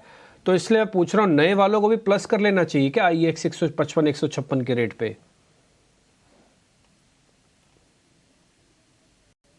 डेफिनेटली डिम्पी जी, यहाँ पे 150 का एक अच्छा सपोर्ट बन चुका है, और 150 को वो क्लोजिंग बेसिस पे होल्ड करता है एंड ब्रेक नहीं कर रहा है। सो एक कंसोलिडेशन का मूव बन रहा है 150 से 160 के रेंज में, बट पोजिशनली अगर हम देखेंगे तो 160 जब ब्रेक करेगा उसके ऊपर एक और उसका फ्रेश रैली देखने को मिल सकता है टुवर्ड्स 175-177 लेवल्स। सो इसमें आप एक्यूमुलेट कर सकते हैं 150 stop loss on closing basis, आप इसको प्लेस कर सकते हैं for targets of 175।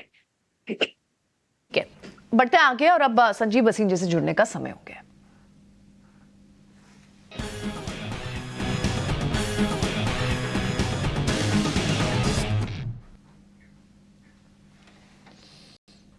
Morning Sanjeev ji, सर्दियों में मुश्किल तो होता है सुबह आना। आज हम सुबह शुरुआती शो की इससे कर रहे थे कि बहुत फॉग हो गई है नॉर्थ इंडिया में, इनफैक्ट दिल्ली में आज डिम्पी को भी थोड़ी मुश्किल हुई आने में, आई एम श्योर, लेकिन सर्दियों का मजा आप ले रहे होंगे वहां। बिल्कुल बिल्कुल। Good morning Priyanka ji. दिल्ली दी सर्दी का कोई जवाब ही नहीं। अब ये आप कहते रहेंगे फॉग है, नहीं है, बट ये मौसम बार बार नहीं आता, आपको होना पड़ेगा यहाँ। और वो शेयर बाजार की तरह है, धुंध तो दिखेगी और आपको घबराहट भी होगी, लेकिन जिंदगी चलती रहेगी और new highs are going to be tested. So Dimpy ji को जैसे है, हमें भी मजा आ रहा है, यही मौसम का लुत्फ है। बिल्कुल, इस लुत्फ को उठाइए, और इस धुंध की जैसे आपने बात की, इसमें रोशनी ढूंढ के लानी है, यानी बढ़िया से स्टॉक्स ढूंढ के लाने हैं। तो संजीव जी, आज की बेट्स क्या होंगी? प्रियंका, लास्ट वीक मैंने आपको कहा था सब्सक्राइब करना इलेक्ट्रोफोर्स, एक SME लिस्टिंग है, छोटी सी मार्केट कैप है, और उसका लास्ट ईयर का प्रॉफिट इस साल का 8 करोड़ था, जो अब की 35 करोड़ का प्रॉफिट आएगा। It is the largest, one of the best B2B players which has a clientele of Schneider, Siemens, and in tool designing, precision metal stamping, prototyping, anything to do with insert molding, this business is universal. इसमें इससे अच्छा business नहीं है। इसमें 80 crore raise किया, 55 crore will go in the business, 15 crore promoters ने withdraw किया, debt free company है with all machines written down, और ये बिजनेस का जो मल्टीपल है 20-25 टाइम आप दे रहे हो, जबकि peer groups are at 40 time. 200 crore की मार्केट कैप इसकी इज अ वेरी वेरी, मैंने इससे अच्छा अट्रैक्शन है ही नहीं। इसका मैं आपको बोलता हूँ 150 रुपए का भाव 6 महीने में आएगा। 93 पे लिस्टिंग है। हर एक के पोर्टफोलियो में इलेक्ट्रोफोर्स जरूर होना चाहिए। आई नो रिसेंट लिस्टिंग्स में थोड़ा सा क्वालिटी ली है, लेकिन this is a unique business. इस जैसा निश कंपोनेंट प्लेयर है ही नहीं, और जो स्केलेबिलिटी आएगी with in 2 years will be unimaginable. मैं तो यहां तक कहता हूं मार्केट कैप 500-700 करोड़ भी हो जाएगा, मुझे दो राय नहीं, लेकिन अभी आप इसको जरूर इसको आज जरूर खरीदिए, क्योंकि ये आपके पोर्टफोलियो में 50% रिटर्न देके जाएगा in the next 3 to 5 months. ठीक है सर, एक तो ये शेयर होगा जो SME के अंदर है, लेकिन इसके अलावा जो फ्रंटलाइन शेयर्स हैं जो एक्सचेंजेस में NSE BSE पे हैं, एक बार जरा उस पर भी अपनी राय बता दीजिए, उसमें कौन से शेयर है?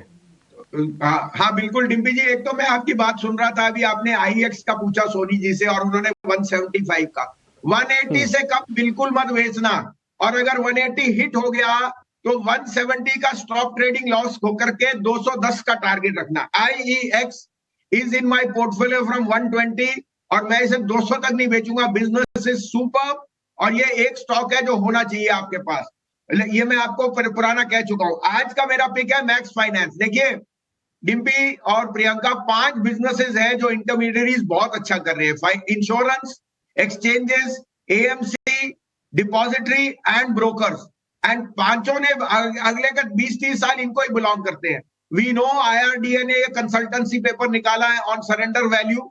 There will be a resolution there, but you are getting the chance to get into big insurance plays which have no comparison with capital adequacy and the reach and innovation in products. तो मुझे max finance पहला target 1000 का है, लेकिन budget तक 1100 का भी target आ जाए कोई बड़ी बात नहीं है. इसमें रिस्क रिवॉर्ड बहुत फेवरेबल है. मुझे वहां देखना है जहां रिस्क रिवॉर्ड मेरे को फेवरेबल मिले. 905 का आपका स्टॉप लॉस है. दूसरा है अगेन IRCTC.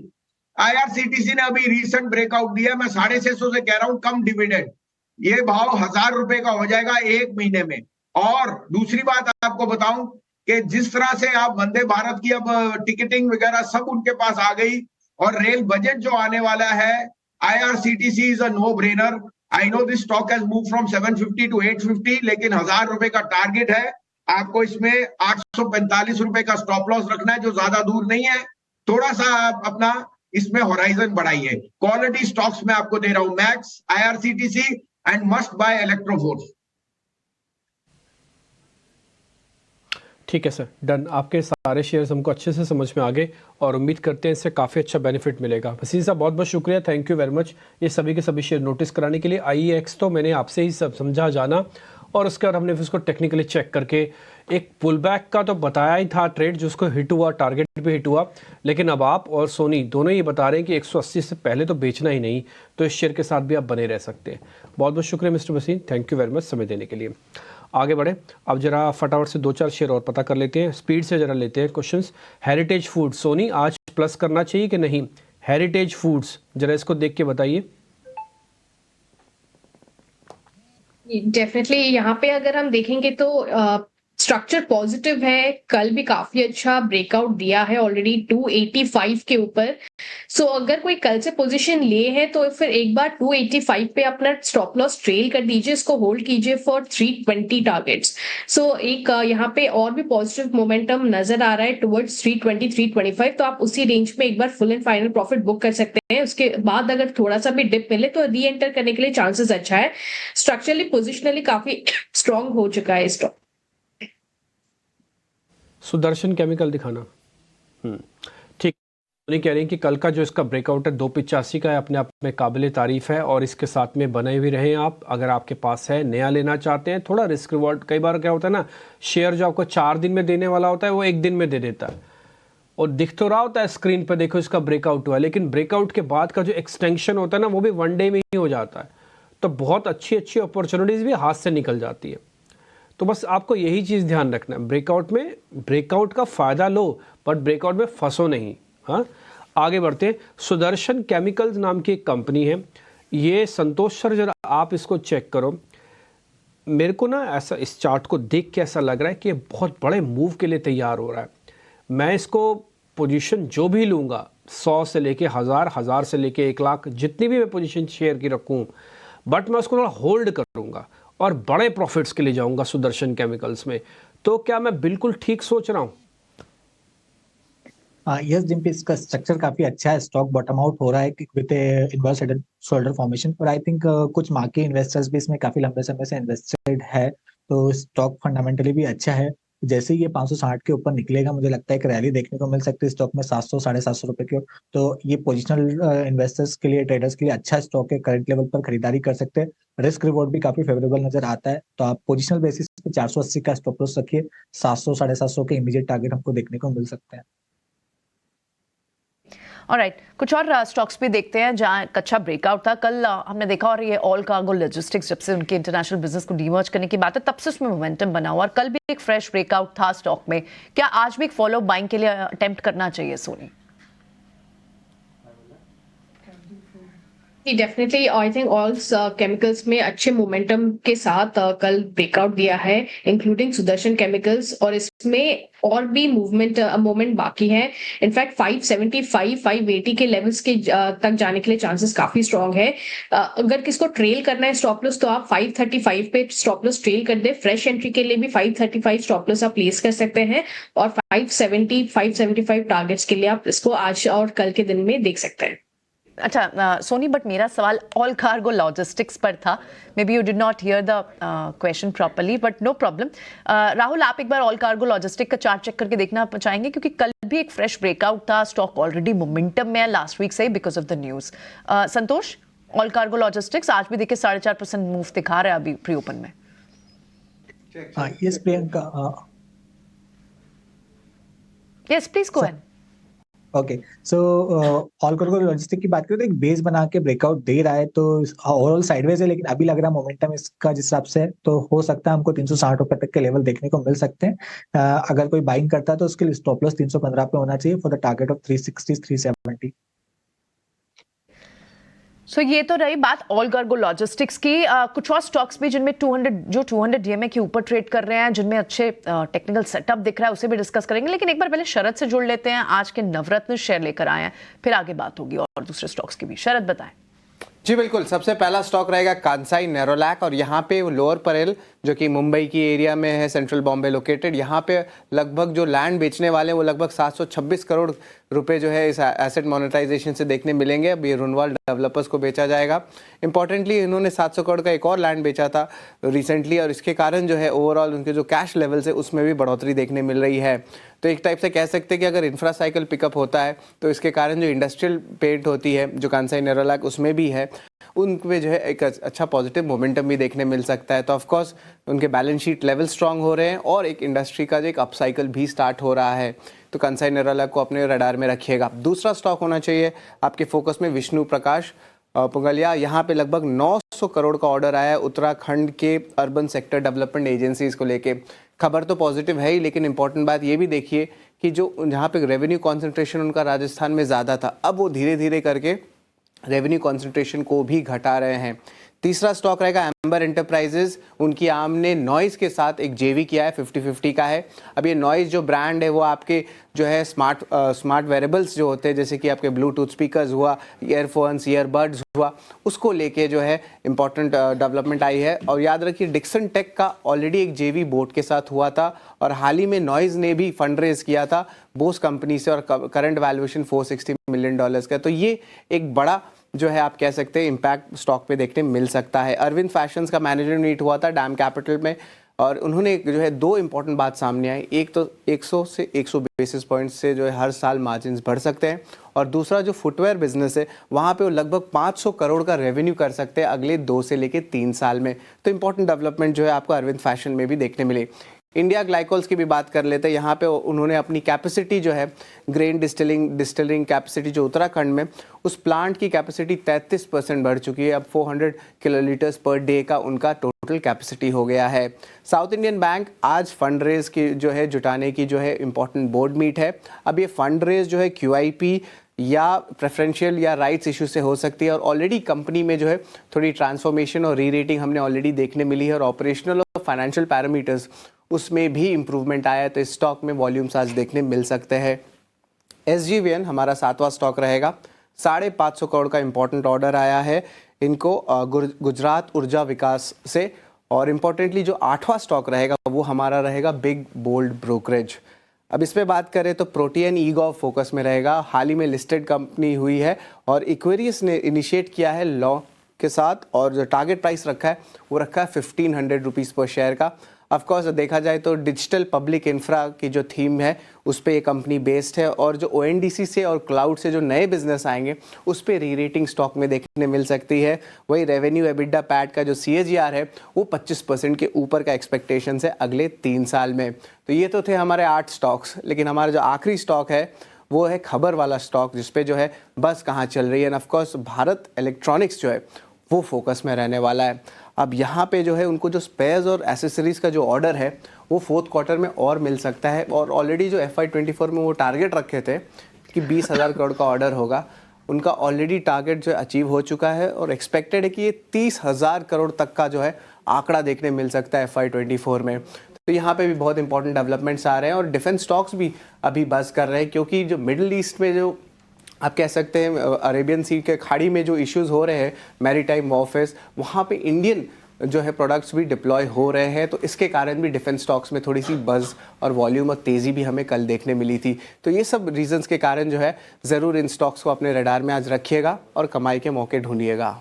क्या बात है, बहुत ही शुक्रिया आपका, बहुत ही अच्छी सिलेक्शन। और BEL कल की 4% की तेजी के बाद तो टॉप 50 मार्केट कैपिटलाइजेशन वाली कंपनियों में भी शामिल हो गई, तो इस पर तो नजर रखनी होगी। शरद, शुक्रिया ये सारे स्टॉक्स हमें बताने के लिए। चलिए अब पैनल पर हमारे साथ एक और टेक्निकल एक्सपर्ट जुड़ गए हैं, जय पटेल हैं। उनसे समझते हैं कि आज वो कैसे ट्रेड स्ट्रैटेजी बना रहे हैं। जय, मॉर्निंग, आपके आज के आइडियाज क्या होंगे, ट्रेडिंग बेट्स क्या होंगे?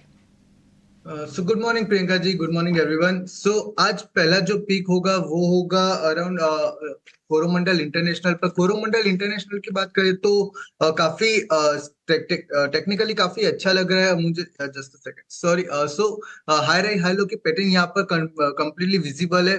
लास्ट नाइट थोड़ा एमोनिया का जो गैस लीक हुआ था वो फंडामेंटली थोड़ा अभी सबसाइड हो चुका है, तो वहां से मुझे कुछ प्रॉब्लम नहीं लग रही। ओवरऑल चार्ट पैटर्न काफी अच्छा है। आज थोड़ा डीप आ सकता है, तो it would be a good buying opportunity for this stock.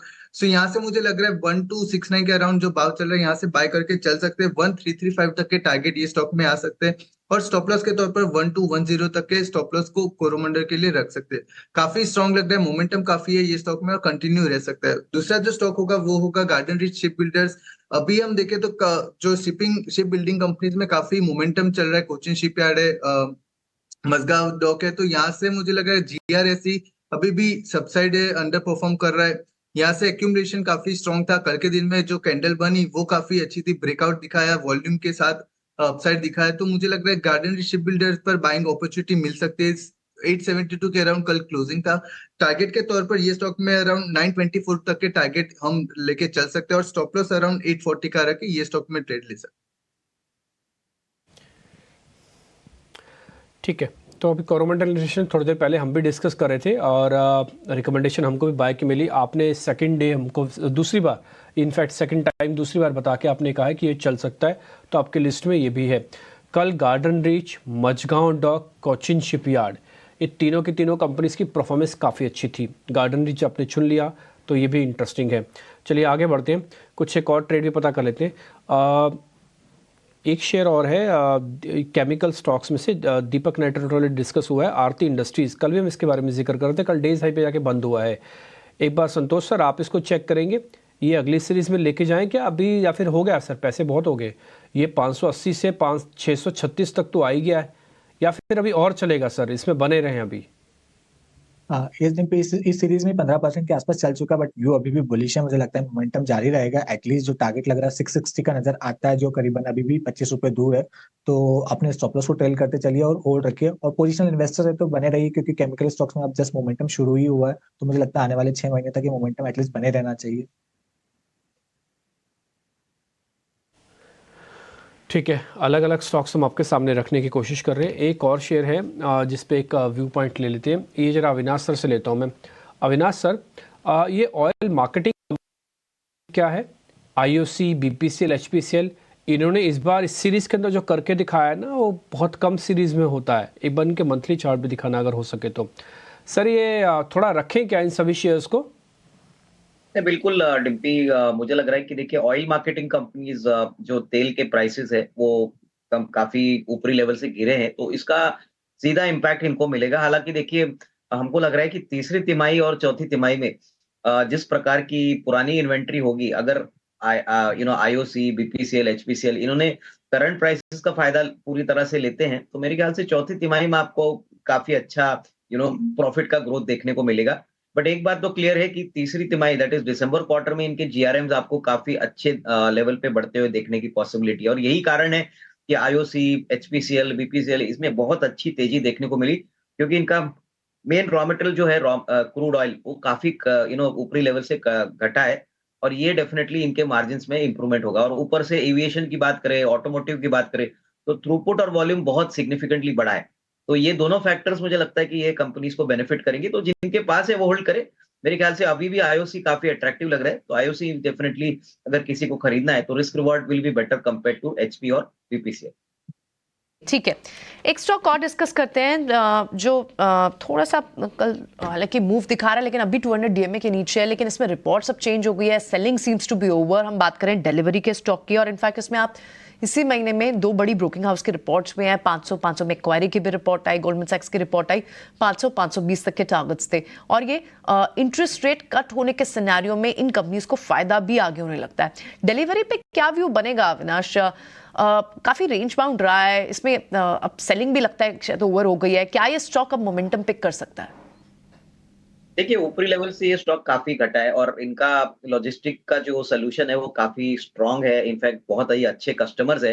लेकिन अनफॉर्चुनेटली अगर हम इन कंपनी के नंबर्स देखें तो प्रियंका अभी भी नंबर्स में इतना स्ट्रांग ट्रैक्शन आपको अर्निंग्स में देखने को नहीं मिलेगा। तो मेरे ख्याल से देखिए, इस लेवल से तो मोर और less all the negatives are factored into the price. But किसी को अगर लंबा नजरिया करना है तो थोड़ा सा एक यहाँ पे निवेश करने का मौका मुझे लगता है करना चाहिए, क्योंकि लॉजिस्टिक स्पेस में काफी बड़े प्लेयर्स है। लॉजिस्टिक इंडस्ट्री में काफी अच्छा ग्रोथ दिख रहा है।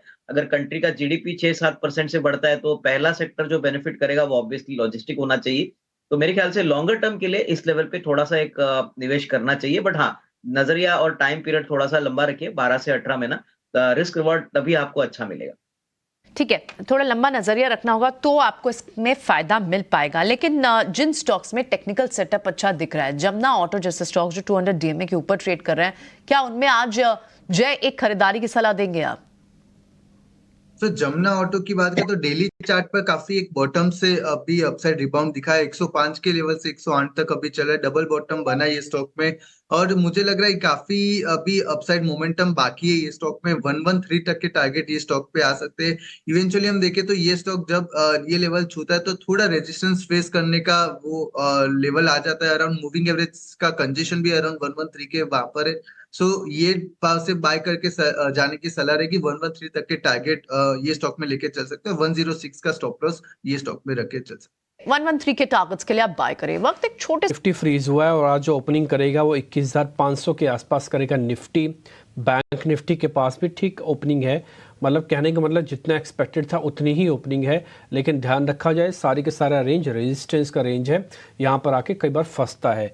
जैसे 47,800 के आसपास ये खोल रहा है, लेकिन 48,000 का सामने रेजिस्टेंस खड़ा है, उसके पास 550-600 का रेजिस्टेंस खड़ा हुआ है और थोड़ा विक्स भी है। आप नीचे खबर देख पा रहे थे कंसाई नैरोलैक वाली, मैंने सुबह भी आपको नोटिस कराया था। इन्होंने 700 करोड़ रुपए की ज़मीन बेची है तो उससे 10% ऊपर खोल रहा है। अगर ये 1000 करोड़ की ज़मीन बेचते ना तो 20% खोलता और सर्किट भी लगाता नेक्स्ट डे भी, लेकिन फिर भी 10% कम नहीं होता। एम्बर एंटरप्राइजेस पे खबर थी कि वो जेवी कर रहे हैं नॉइस ब्रांड के साथ, खबर अच्छी है तो ये अच्छा खुला। काफ़ी सारे न्यूज़ बेस्ड जो है काउंटर्स हैं वो आपको ज़्यादा अच्छे दिख रहे होंगे।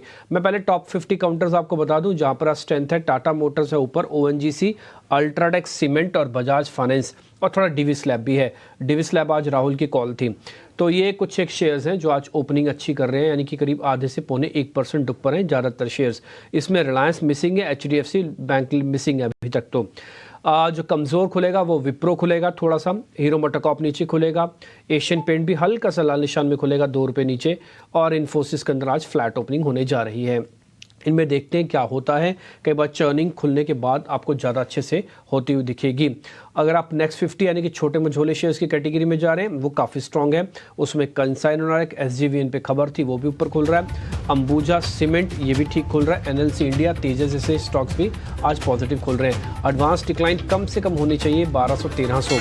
अगर ये 1300 के आसपास है तो अच्छी बात है। 1400 है उल्टा और अच्छा है। और 170 शेयर इस समय आपको डिक्लाइंस में दिख रहे हैं। तो बाजार ने आज फिर से एक और गैप दिया सारी चीज़ों को स्टैंड स्टिल रखने के बाद।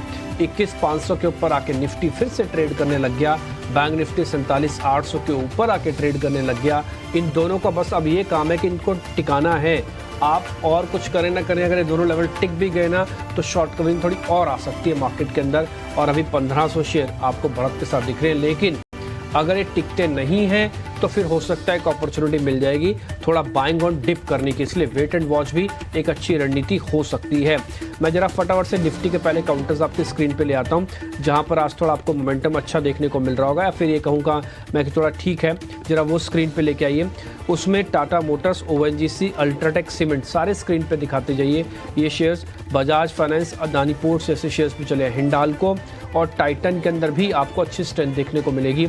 ये सभी शेयर्स ऊपर है। जो कमज़ोर हैं उसमें एशियन पेंट्स, HDFC बैंक थोड़ा आज नीचे है, और HDFC हीरो मोटोकॉर्प के अंदर भी हल्का सा प्रेशर देखने को मिल रहा है। आते हैं जरा और काउंटर्स पे। आज वेदांता भी नीचे है। आज वेदांता के अंदर भी थोड़ा बहुत प्रेशर देखने को मिल रहा है। एनएलसी इंडिया सेकंड डे है जब ये चलता हुआ दिख रहा है। अंबुजा सीमेंट की कंपनीज है, ये भी आपको मजबूती के साथ ऊपर दिखेगा। इसके अलावा अदानी ग्रुप में से अदानी ग्रीन्स के अंदर आज अच्छी स्ट्रेंथ है। गोदरेज सीपी का रोल ओवर का नंबर ठीक है और ये आप यहाँ पे देख सकते हैं यहाँ पे। इसके अलावा जो आज शेयर कमज़ोर है उसमें शुरुआत में विप्रो के अंदर हमको कल कमज़ोरी आती हुई दिखी है, लेकिन फिर भी देखते हैं अभी विप्रो क्या करता है। अभी तो फ्लैट होने की कोशिश कर रहा है। 82 पॉइंट की बढ़त है, 1600 शेयर एडवांसेस के साथ हैं। इसका मतलब है कि बाजार अब थोड़ा सा आके शायद रुके। मैं ये वर्ड इस्तेमाल कर रहा हूँ, शायद रुके। हाँ, आप शॉर्ट करें ना करें आपकी मर्जी, आप छोड़ दीजिए, लेकिन लॉन्ग करने वाले टाइम टू टाइम प्रॉफिट ज़रूर बुक करते चलें। ये आप स्क्रीन देख पा रहे हैं, ज़्यादातर स्क्रीन आपको हरे निशान में दिखेगी। इसमें डिविस, एलटीआई, माइंडट्री, इन्फोसिस हरे निशान में आके ये प्रूव कर रहे हैं कि फिर से कुछ डिफेंसिव और चर्निंग का हिस्सा बन रहा है। आईटी कंपनीज आज चर्निंग में पार्टिसिपेट फिर से करने लगी है एक दिन के रेस्ट के बाद। अब जरा मेहमान आपको ओपनिंग ट्रेड बता देंगे, छोटे मझोले शेयर्स के बारे में भी जानकारी आपको प्रियंका देंगे। स्मॉल मिड कैप में आपने जैसे बात भी की, आईटी इंडेक्स थोड़ा सा कल रिकवर जरूर हुआ था, देखना होगा आज कैसे मूव करता है। लेकिन आप मेटल को देखें, ये दो स्पेसेस को स्पेशली डिस्कस कर रहे हैं हम काफी समय से, क्योंकि लगातार थे और अब इनमें मूव लगातार बनी हुई है, सस्टेन्ड है। मेटल्स में भी मूव, मिड कैप का इनफैक्ट टॉप काउंटर इस वक्त जो है वो सेल है। सीमेंट काउंटर्स में भी कल आपको याद होगा ग्रासिम जैसे स्टॉक्स में मूव शुरू हो गए थे। आज मिड कैप में रैमको जैसे स्टॉक्स आपको मूव में दिख रहे हैं। पहले 5 काउंटर्स में इनफैक्ट आपको बीएचईएल जैसे स्टॉक्स भी दिख रहे हैं और अल्केम लैब जैसे काउंटर्स भी दिख रहे हैं। एबी कैपिटल यहाँ पर बड़ा ड्रैगर के बाद अब यहाँ पर मूव थोड़ी सी शुरू हुई है और थोड़े सॉफ्ट जो मिड कैप में अभी आपको दिख रहे हैं उसमें हेल्थ केयर नेम्स में max health care, Zydus life, Varun beverages जैसे स्टॉक्स जो हैं अभी फिलहाल थोड़ी से सॉफ्ट दिखाई दे रहे हैं। एक बार स्मॉल कैप में भी देख लेते हैं, फिर एक्सपर्ट्स से उनके ओपनिंग ट्रेड्स डिस्कस करेंगे।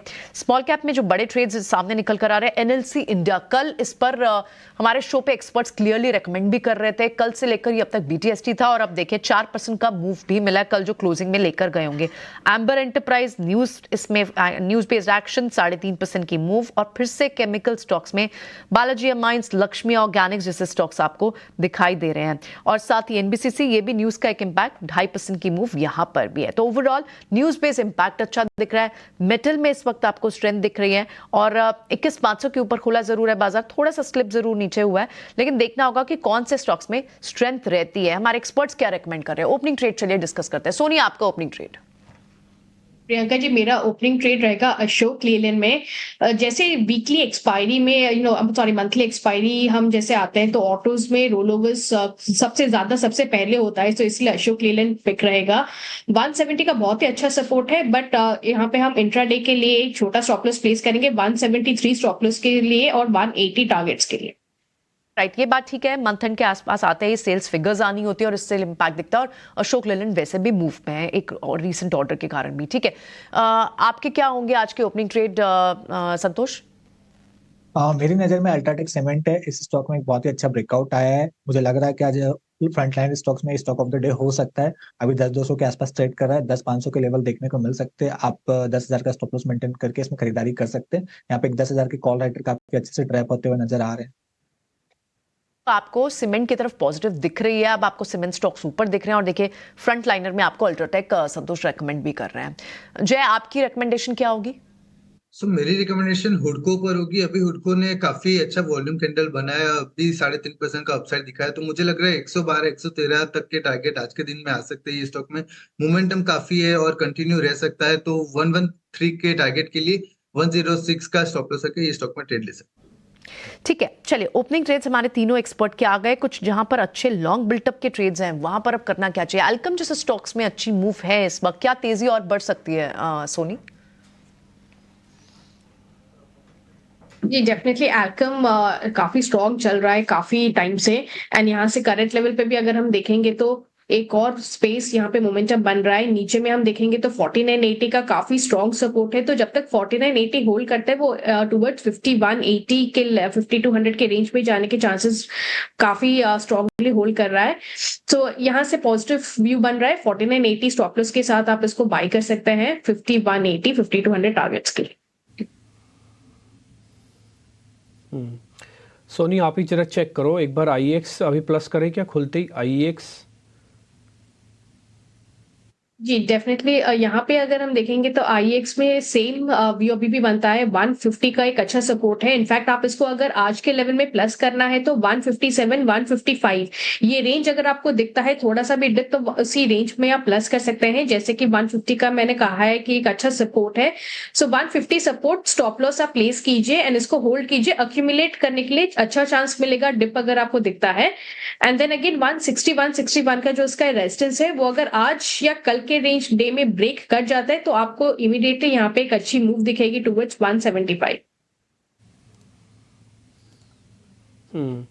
जय पटेल एक और शेयर है, जरा आप उसको भी चेक कर लीजिएगा। एक मिनट में जरा में से निकल गया वो शेयर हाथ से।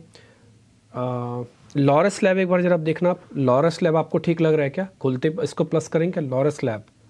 सर लॉरस लैब थोड़ा मुझे लग रहा है ओवर प्राइस हो चुका है। 3 दिन से लगातार ये स्टॉक में काफी स्ट्रॉन्ग वॉल्यूम के साथ बढ़ोतरी दिख रही है, तो थोड़ा मैं वेट करूंगा डीप का, उसके बाद फ्रेश बाइंग की सलाह दूंगा, क्योंकि अभी 420 के अराउंड एक बार फॉल आने के बाद ही फ्रेश बाइंग वापिस से करना चाहूंगा। अब ये बहुत बढ़ चुका है तो आई वुड अवॉइड नाउ। ठीक है, आप उसको थोड़ा अवॉइड करेंगे। एक बार इंडिया विक्स आप वैसे तो नहीं देखना चाहिए 15 मिनट तक तो, लेकिन फिर भी मैं एक बार आपको दिखा देता हूँ। करीब 1% है, यानी कि आज की मार्केट के अंदर विक्स उतना ऊपर नहीं है। एक और चीज़ मैं आपको दिखाऊं, आज का ना निफ्टी का हाई बना है करीब 531 का। ये ना 531 आप याद रखना, आज वर्ड 531 का निफ्टी का हाई है। हाँ, 21,531 का। जब तक अभी एक नया लेवल पार नहीं करेगा ना तो 1 मिनट के लिए रोकेगा अपने आप को ये, क्योंकि विक्स को स्लाइटली रोक रखा है इसने। इसका मतलब है कि बाजार के अंदर जो गैप है ना, उस गैप को धीरे धीरे ये अब फेड करेगा। ध्यान रखना मेरा वर्ड, फेड करेगा। दूसरा, एक बार ज़रा बैंक निफ्टी दिखा सकते हैं आप। बैंक निफ्टी का फ्यूचर भी दिखाना और बैंक निफ्टी भी दिखाना। इसका जो हाई है आज का बैंक निफ्टी का वो है 895, यानी कि करीब 900 का। अभी ये वहाँ से थोड़ा सा नीचे आया है 70-80 पॉइंट। तो ये हल्का हल्का ना फेड सा करेगा, हल्का हल्का, बस और कुछ नहीं है। आप अपने हिसाब से जिनके पास लॉन्ग पोजीशन है उनको ज़्यादा सोचना है। शॉर्ट वालों को तो मना है सोचना। इस तरह के बुल रन में शॉर्ट्स वाले कहाँ सोचेंगे, उनका तो सोचने का अधिकार ही नहीं है मार्केट के अंदर। लेकिन लॉन्ग वालों को सोचना है कि क्या हमको टाइमली प्रॉफिट बुक करना है या फिर कैसे करना है ट्रेड। ठीक है, एक दो शेयर मैं आपको और पता करवा देता हूँ। ये सुबेक्स एक बार ज़रा आप चेक करेंगे। जय पटेल आप चेक करो। सुबेक्स 36-37 पे आ गए वापस से। यहीं से वह 2 रुपये नीचे गया था लेकिन फिर से ऊपर आ गया। आज का वॉल्यूम सुबह सुबह किसी ने 7 लाख शेयर डाल दिए इसमें, और प्राइस एक्शन भी ऊपर डरा रहा है। ये 40 हो जाएगा सर? तो डेफिनेटली डिम्पी जी, मुझे लग रहा है ये स्टॉक बहुत टाइम से 100 डे मूविंग एवरेज के ऊपर ट्रेड कर रहा है। Around monthly and weekly chart पर देखें तो काफी स्ट्रेंथ दिखाई दे रही है। मुझे 40 नहीं 46 47 तक के टारगेट आते हुए ये स्टॉक में दिख रहे हैं। तो थोड़ा लंबा नजरे रखे या इवन थोड़ा पोजिशनल व्यू रखे 3-4 महीने का, तो मुझे लग रहा है 46 तक के टारगेट ये स्टॉक में आते हुए दिख रहे हैं। स्टॉप लॉस किसी को रखना था 34 का रख के ये स्टॉक में अच्छे से लॉन्ग पोजीशन बना के रख सकते। ओके, पहले जो एफएनओ में आपको जो प्राइस गेनर के हिसाब से जो टॉप काउंटर्स दिख रहे हैं उसमें अच्छे से आपको सीमेंट काउंटर्स दिख रहे हैं। Ramco, Ambuja, UltraTech cement, ACC, इन सब में अच्छी खासी मूव है। उसके बाद आपको जो दूसरी अच्छी स्ट्रेंथ दिख रही है वो मिड कैप आईटी में भी दिख रही है, चाहे वो एम्फेसिस जैसे काउंटर हो, परसिस्टेंट जैसे काउंटर। थोड़ा फ्रिजल आउट हुआ है मैस्टेक भी, लेकिन इनमें भी एक अच्छी मूव थी। क्या मिड कैप आईटी में कहीं नजर होगी आपकी सोनी? जी definitely Priyanka ji, mid cap IT में हम देखें कि एम्फेसिस हो गया है, बिरला सॉफ्ट एंड ऑल काफी अच्छे से होल्ड कर रहे हैं। सो यहाँ पे अभी बिरला सॉफ्ट में एक पॉजिटिव व्यू अभी भी बनते जा रहा है। 700 सपोर्ट के बाद वो धीरे धीरे 720 का एक सपोर्ट स्ट्रांगली होल्ड कर रहा है। सो 720 जब करता है बिरला सॉफ्ट, यहाँ से पॉजिटिव व्यू फॉर 760 770 लेवल्स बन रहे हैं। सो इसी लेवल पे भी आप होल्ड कर सकते हैं। थोड़ा सा अगर इंट्राडे आपको डिप मिलता है टुवर्ड 730 737 के इस रेंज में आपको डिप मिल रहा है तो आप इस रेंज में ऐड कर सकते हैं। 720 स्टॉप लॉस, 770 टारगेट। ठीक है, ये रही बात बिरला सॉफ्ट की। लेकिन आज आप निफ्टी के दूसरे कॉन्स्टिट्यूएंट्स को देखें जहां पर तेजी बढ़ी है, उसमें अब आपको फिनेंस काउंटर और बजाज काउंटर्स दोनों, बजाज फिनेंस, बजाज फिनसर्व, दोनों में मूव दिख रही है। बजाज फिनेंस अब तक एक शॉर्ट कैंडिडेट था, क्या इसने अब रिवर्स कर लिया अपनी चाल को? संतोष, आज तो 1.5% तेज है। पे इनका इंपॉर्टेंट सपोर्ट जोन के आसपास से बाउंस बैक कर रहा है, तो एटलीस्ट यहाँ से बाउंस बैक की उम्मीद लग रही है। हालांकि ये 7350 से 7400 का जो एरिया है बहुत स्ट्रॉन्ग रेजिस्टेंस एरिया है, तो मुझे लगता है स्टॉक थोड़ा सा साइडवेज ही रहेगा जब तक ये 7450 के ऊपर नहीं निकलता। नीचे भी 7100 का सपोर्ट है, तो कोई पोजिशनल व्यू लेना चाहता है तो 7050 के स्टॉप लॉस से ले सकता है, बट कोई ट्रेडिंग के पर्सपेक्टिव से लेना चाहता है तो अभी अवॉइड करें। यहाँ नहीं बनेगी, लेकिन अब इस वक्त और कौन से अच्छे काउंटर्स हैं जो विनाश के भी रडार पे आ रहा है? विनाश, कोई अच्छा मिड कैप आइडिया जो आपके रडार पे आ रहा हो? प्रियंका, देखिए ऑटो कंपोनेंट्स में मुझे लग रहा है कि जो कमर्शियल व्हीकल सेगमेंट है वहां पे एक सबसे बड़ा जो चैसी कंपोनेंट प्लेयर है वो जमुना ऑटो है। मुझे लग रहा है 108 का प्राइस है। मुझे लग रहा है कि आने वाले कम से कम 6 से 12 महीने में यहाँ पे 150 का एक टारगेट प्राइस जरूर बन सकता है। ये कंपनी बहुत ही वेल स्ट्रक्चर्ड है, डोमिनेंट मार्केट शेयर है, और सबसे बड़ी बात, सारे कमर्शियल व्हीकल्स और जो हेवी व्हीकल्स होते हैं वहां पे चैसी कंपोनेंट सप्लाई करते हैं। कंपनी बिल्कुल कर्जा मुक्त है, और मुझे लग रहा है कि जिस प्रकार से अभी कमर्शियल व्हीकल के नंबर्स आएंगे सेकंड हाफ में, इसका फायदा जरूर मिलेगा। तो ये बहुत ही बेहतरीन विकल्प है। अभी भी ऐसे मार्केट में आपको अच्छा रिस्क रिवॉर्ड दे सकता है, और करीबन मैं समझता हूँ कि डेट ना होने से इनका जो EV है कम से कम 12-15 टाइम निवेशक को इस कंपनी को वैल्यूएशन के पॉइंट ऑफ व्यू से देना चाहिए। तो करीबन 145-150 का फर्स्ट टारगेट रहेगा। तो ये एक अच्छा short to medium term mid cap pick रहेगा जो इन्वेस्टर्स को एडवांटेज लेना चाहिए। क्या बात है, बहुत ही अच्छा स्टॉक आपने चूज किया। इनफैक्ट टेक्निकली भी काफी सपोर्ट कर रहे हैं। कल भी आप देखें तो इसमें एक अच्छा ब्रेकआउट भी था, नंबर्स भी सपोर्ट कर रहे हैं। आप जो फंडामेंटल रीजंस बता रहे हैं, जमुना ऑटो को एक बार टेक्निकली भी चेक कर लेते हैं कि यहाँ से एंट्री पॉइंट ढूंढना चाहिए, कहाँ रिस्क रिवॉर्ड फेवरेबल दिख रहा है। फंडामेंटली तो अविनाश से हमने समझ लिया कि इसमें एंट्री पॉइंट ढूंढना चाहिए। जय, आप बताएं कहाँ पर एंटर करेंगे? सो जमुना ऑटो के लिए आई वुड सजेस्ट कि यहाँ से भी एंटर कर सकते हैं। शॉर्ट टर्म टारगेट है, बिकॉज यहाँ से RSI भी काफी ओवरसोल्ड से अपसाइड की तरफ मूव कर रहा है, और आज के दिन में जो मोमेंटम आ रहा है वो कंटिन्यू हो सकता है, पर्टिकुलरली 1113 तक। सो आई वुड सजेस्ट कि आज के लिए शॉर्ट टर्म के लिए एक बार बाय करें, फिर 1113 पर एग्जिट होके आई वुड सजेस्ट 115 के बाद ही एंटर करें, क्योंकि वहां जो कंजेशन है उसके अबाउ जाना थोड़ा मुश्किल हो जाएगा ये स्टॉक के लिए। सो थोड़ा कंडीशनल यहाँ से बाइंग एंड सेलिंग रहेगा। So Jamuna auto would be something short term के लिए 113 के टारगेट, यहाँ से 4% की अपसाइड आ सकती है। अविनाश सर, ये इंजीनियर्स इंडिया लिमिटेड आपको ठीक लग रहा है यहाँ पे बाय करना? जिसके पास नहीं है एक बार अपनी पोर्टफोलियो में डाल दे, क्योंकि ये ट्रेडिंग स्टॉक्स तो है नहीं, इसको लेके तो रखना पड़ेगा। बट आज का वॉल्यूम 17 लाख शेयर शुरुआत में किसी ने डाल दिया, और करीब 3% शेयर भी ऊपर है। नहीं, बिल्कुल, देखिए ये स्टॉक काफी समय तक चला नहीं, अभी काफी अच्छा चला है। सबसे बड़ी बात, इनफैक्ट ये जो हाइड्रोकार्बन सेक्टर को कंसल्टेंसी देते हैं, यहाँ पे इनका काफी अच्छा डोमिनेंस है। सारे ऑयल मार्केटिंग कंपनीज, जो अपस्ट्रीम कंपनीज है, ये इनके कस्टमर्स है। और सबसे बड़ी बात, बिल्कुल कर्जा मुक्त कंपनी है, बहुत अच्छे डिविडेंड्स भी देती है। मेरे ख्याल से हाइड्रोजन को भी लेके इन्होंने अभी काफी काम किया है। तो हो सकता है कि आने वाले 6-12 महीने में यहाँ से भी मुझे लगता है कि 220-225 का एक नियर टर्म टारगेट बन सकता है। डिविडेंड के पॉइंट ऑफ व्यू से भी डिविडेंड डील काफी अच्छा मिलता है। तो मेरे ख्याल से देखिए, ये उन्हीं इन्वेस्टर्स के लिए जो करीबन 12 से 15 महीने यहाँ पे निवेशित रहना चाहते हैं, क्योंकि एक फेज तो शेयर का ऑलरेडी ऊपर हो चुका है।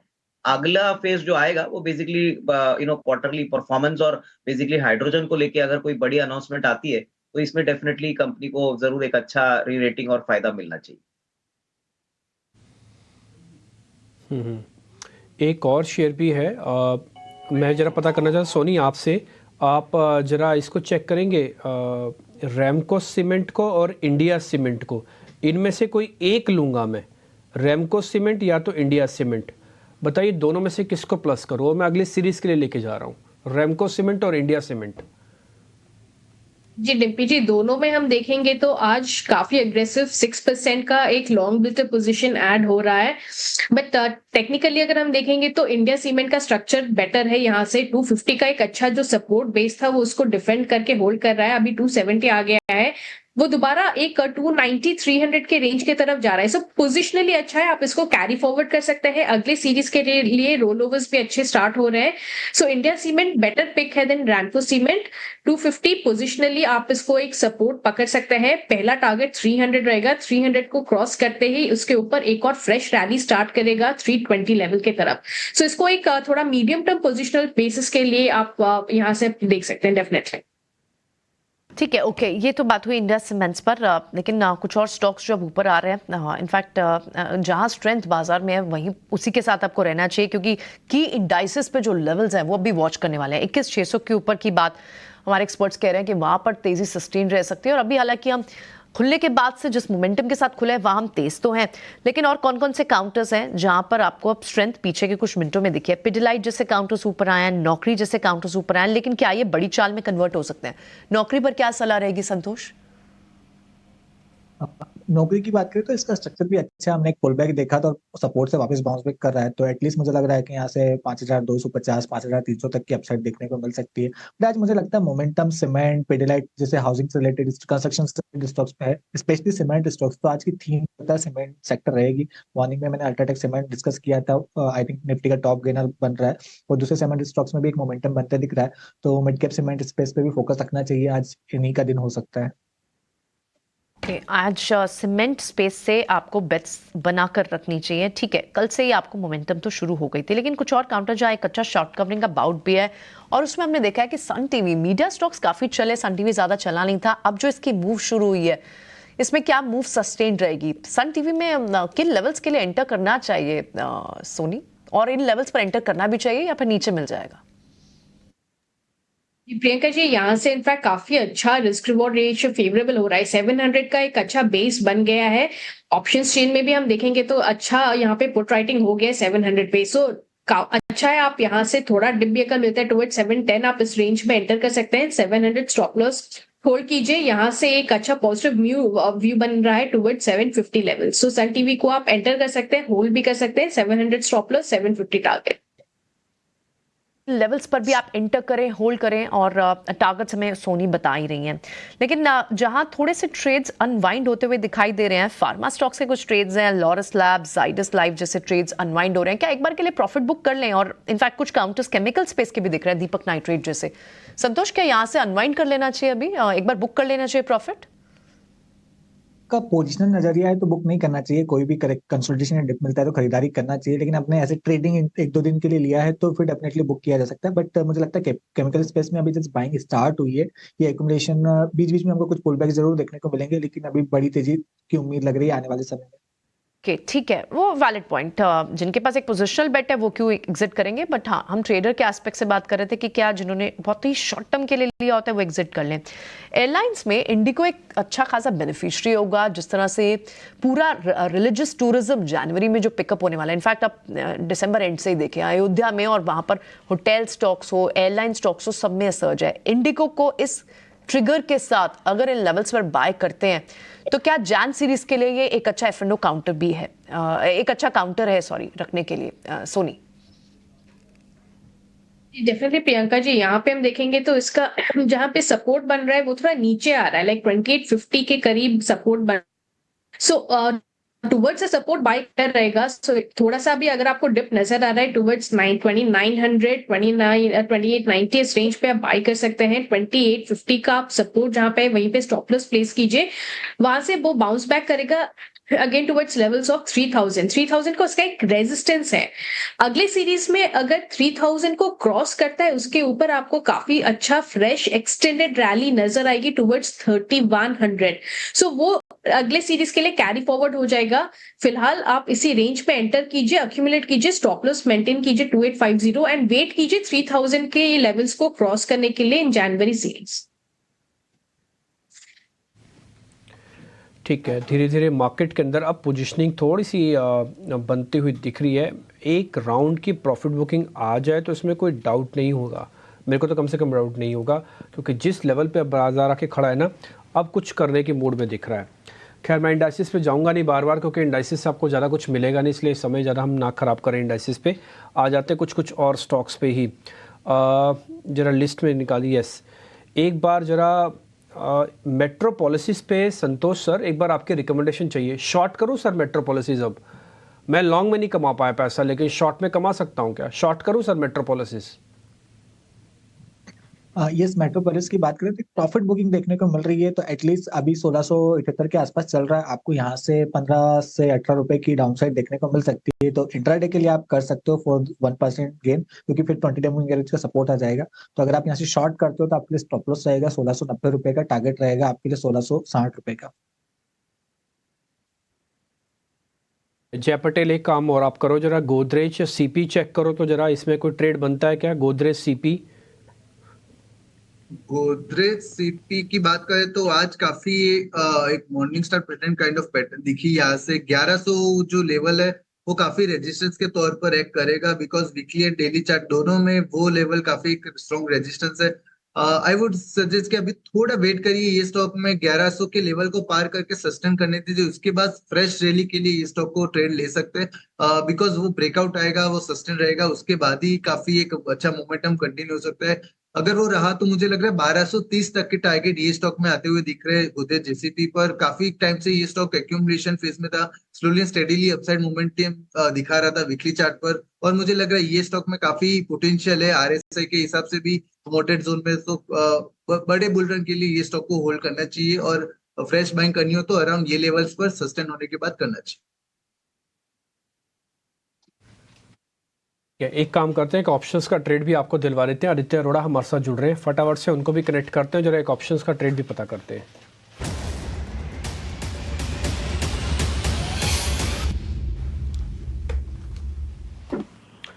आदित्य बताएं जरा आपका ऑप्शंस का ट्रेड। सुप्रभात डिम्पी जी, आज का ट्रेड रहेगा सीमेंट सेक्टर से। तो अल्ट्राटेक पे तेजी का ट्रेड लिया जा सकता है। 7300 का कॉल बाय करेंगे 400 में, और 7500 का कॉल बेचेंगे 310 में, और स्टॉप लॉस रहेगा इसमें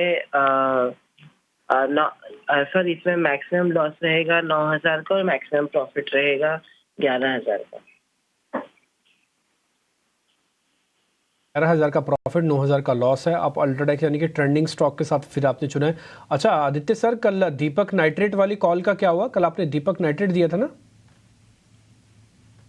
मैंने कल आरती इंडस्ट्री दिया था, उसमें 4% की तेजी हुई। उससे पहले लॉरेंस कैप दिया था, उसमें काफी तेजी हुई। और डिम्पी जी, मैं एक करेक्शन देना चाहूंगा, ये एक्चुअली 10-300 का कॉल बाय करना है 400 में, और 10-500 का कॉल सेल करना है 310 में। मैंने गलती से 7300 बोल दिया, तो करेक्शन है। ठीक है, मैं एक बार इसको करेक्ट करा देता हूँ, इसलिए सर हमने इसको आउट भी कर दिया एक बार, तो क्योंकि उसके प्राइजेस मेरे को भी ठीक लग रहे थे।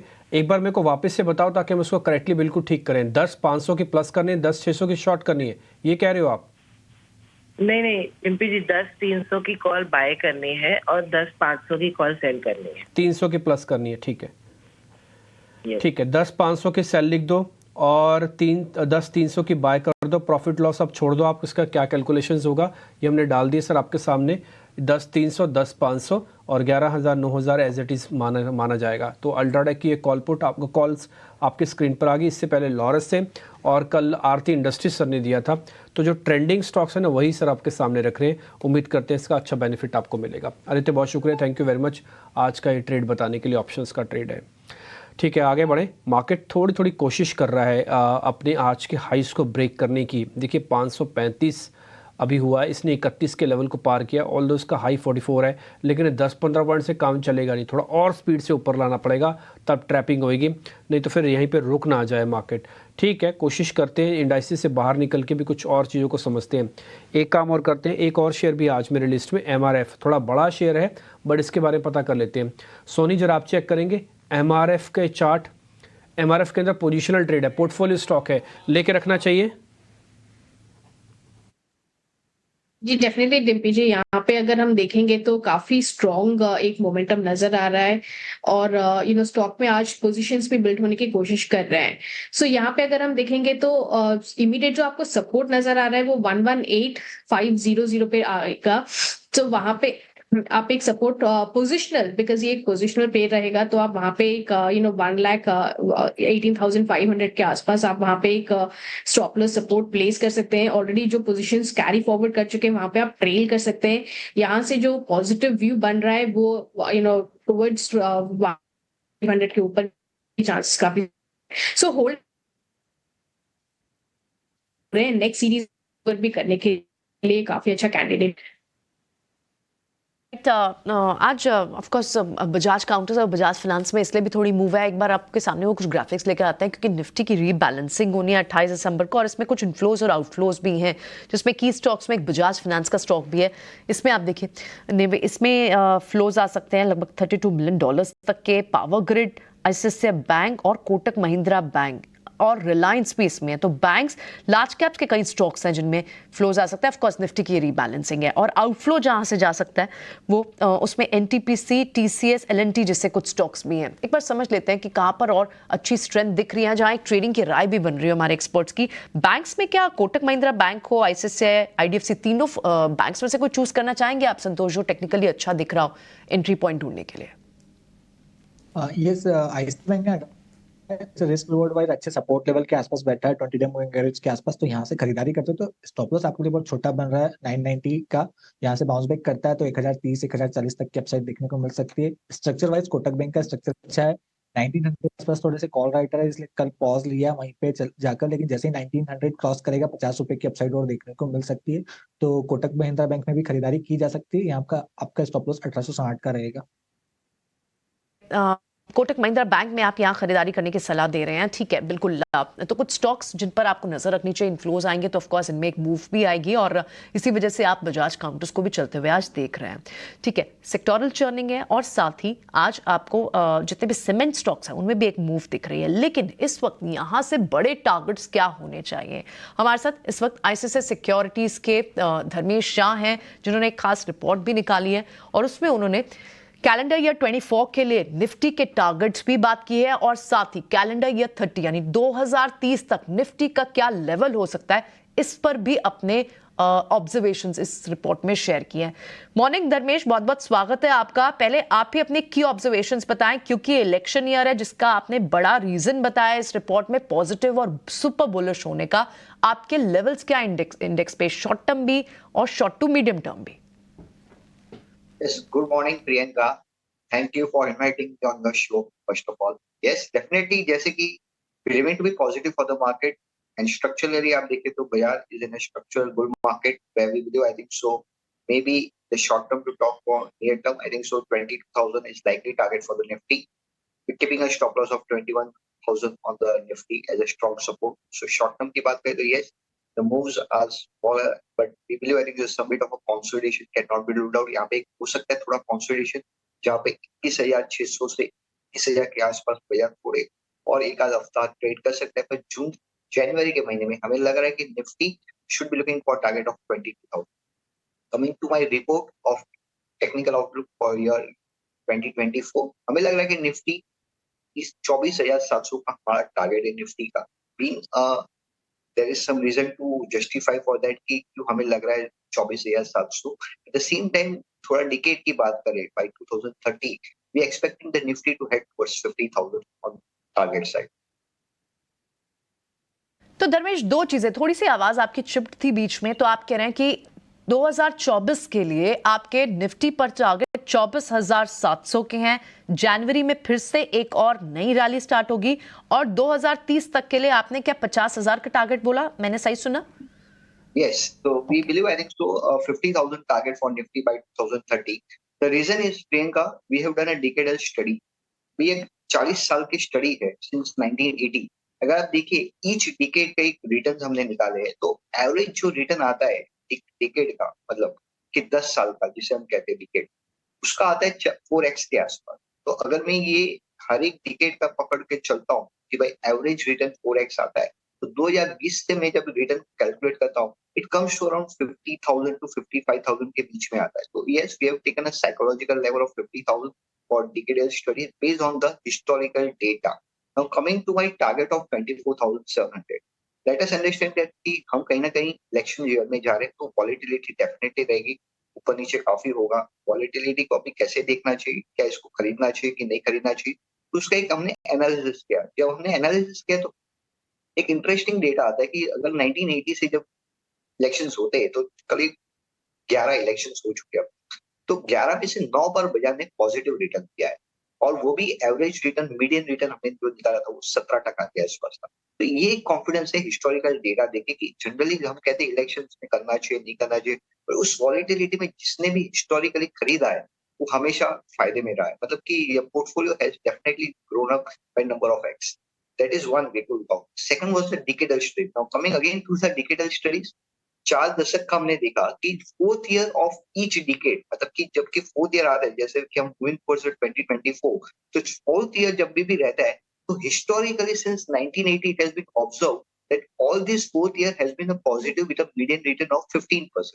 So this is something interesting highlight to point out कि 4th year, 2nd year, 3rd year and 9th year हमेशा मार्केट ने पॉजिटिव रिटर्न की।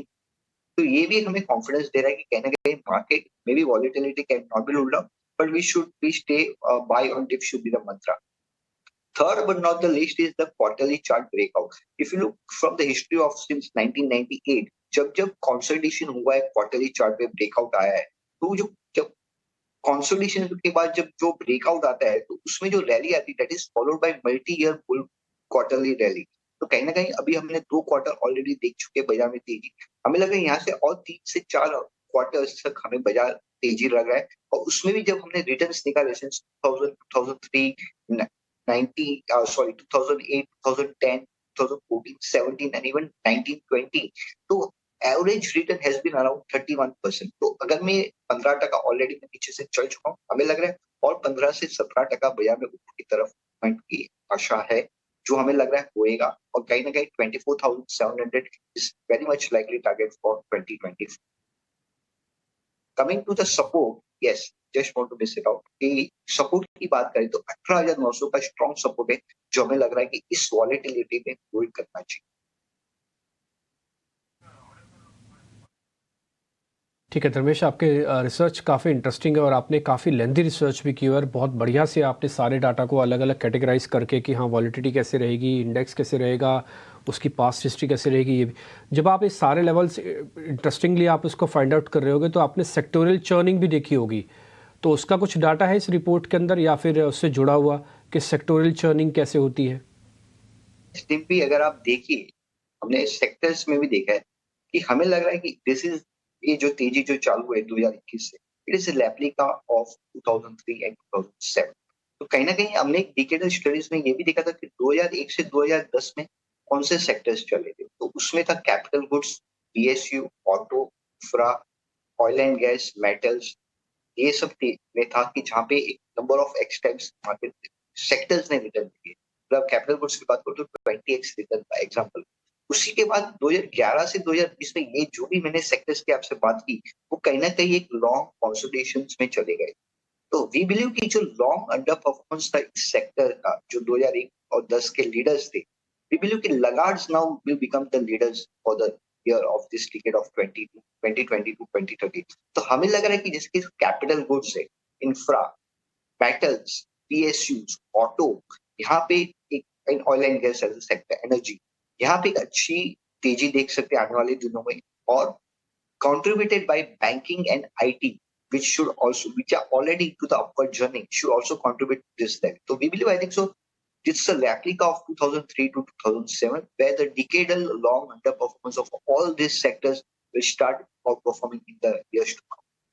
So yes, we remain to be positive. For in short में बात करें तो old economy stocks we remain to be positive, supported by banking and IT. ठीक है धर्मेश, बहुत बहुत शुक्रिया, थैंक यू वेरी मच। बहुत अच्छा लगा आपकी रिसर्च देख के और हमें अच्छा इसलिए भी लगता है क्योंकि आप जो रिसर्च लेके आते हैं उससे हमारे जो व्यूअर्स हैं ना उनका बड़ा बेनिफिट होता है, हमारा भी इंसाइट होता है, हमारी भी नॉलेज बढ़ती है और हमारे व्यूअर्स को इतनी अब रिसर्च कौन कर पाता, कौन इतने डाटा को खंगाल पाता। आपकी एक रिपोर्ट ने सारी प्रॉब्लम्स को एक ही बार में, एक ही झटके में सारा सॉल्व कर दिया। बहुत शुक्रिया धर्मेश, आई होप इस तरह की बेहतरीन रिसर्च आप हमारे सामने लेके आते रहेंगे और आपसे जल्दी जल्दी वापस भी बात होती रहेगी। बहुत शुक्रिया sir, thank you very much. Thank you so much. आगे बढ़े, करीब 200 पॉइंट की बढ़त इस समय आपको बैंक निफ्टी पे दिख रही होगी और हमने बैंक निफ्टी के फ्यूचर्स में 48,000 वापस पा लिया। एक बार अगर आप वापस दिखा देंगे तो आपको दिख जाएगा वो 48,000 फ्यूचर्स में, हाँ स्पॉट में नहीं, फ्यूचर्स में। दूसरा पॉइंट, बट फिर भी आप थोड़ा ध्यान रखें चर्निंग का। इस बीच आईपीओस में आज जो लिस्टिंग होने वाली है कुछ कंपनीज़ की, 3-4 कंपनीज़ हैं जिनके लिस्टिंग होने जा रहे हैं, उनके प्राइजेज़ आ गए फ्रीज लेवल्स। तो फ्रीज लेवल से आपको पता लग जाएगा कैसे कैसे हो रही है। जैसे कि हैप्पी फॉर्जिंग, इनकी मैनेजमेंट काफ़ी यंग थी, हमसे बातचीत हुई थी तो 17%। क्रेडो ब्रांड्स के नाम से कंपनी है, मुफ्ती इनका एक प्रोडक्ट है, आप जानते होंगे इसके बारे में। ये करीब लिस्टिंग गेन तो बहुत ज़्यादा नहीं दे रहा, करीब ₹2 का है, लेकिन हाँ इसके अंदर आपको अच्छी लिस्टिंग मिल रही है हैप्पी फॉर्जिंग के अंदर। और एक ज्वेलर वाली कंपनी है, उसके अभी जो भाव है वो करीब ₹100 के आसपास के सेटल प्राइस है, यानी कि उसमें नो चेंजेस आपको दिख रहे होंगे RBZ ज्वेलर्स से। ठीक है, तो ये लिस्टिंग के प्राइसेस थे। थोड़ी देर में आपको लिस्टिंग बेल्स पे हम ले चलेंगे जहाँ जहाँ पे लिस्टिंग हो रही होंगी। आगे बढ़े, कुछ एक और स्टॉक्स पे आ जाए मार्केट के अंदर जहाँ जहाँ पे पोजिशनिंग ठीक और ऊपर नीचे हो रही है। सोनी, आपने कुछ देखा है क्या? हम आपसे पूछे इससे अच्छा आप ही बताइए जो आपकी रीडिंग है इस समय तक मार्केट की। जी डेफिनेटली डिम्पी जी, आज जैसे हम देख सकते हैं कि सीमेंट में काफी अच्छा मोमेंटम नजर आ रहा है सारे सीमेंट स्टॉक्स में। तो डालमिया भारत में एक अभी इमीडिएटली नजर जा रही है, वहां पे भी अच्छी खासी आज लॉन्ग बिल्टर पोजीशंस बन रहे हैं। और डालमिया भारत जो है एक 2300 का जो उसका रेजिस्टेंस है, वहां पे हम देख सकते हैं कि कॉल राइटर्स थोड़े एग्जिट करने की तैयारी में है। सो 2300 के ऊपर एक शार्प शॉर्ट कवरिंग आपको नजर आएगा टुवर्ड्स 2350 2360 लेवल। सो डालमिया भारत में यहाँ पे करंट लेवल से आप बाय कर सकते हैं। एक छोटा ही स्टॉप लॉस लगाना है, इनफैक्ट 2270 का आप स्टॉप लॉस प्लेस कर सकते हैं। वहां पे वीवैप था वो क्रॉस हो रहा है वो लेवल। सो काफी अच्छा रिस्क रिवॉर्ड रेशियो फेवरेबल बन रहा है डालमिया भारत में।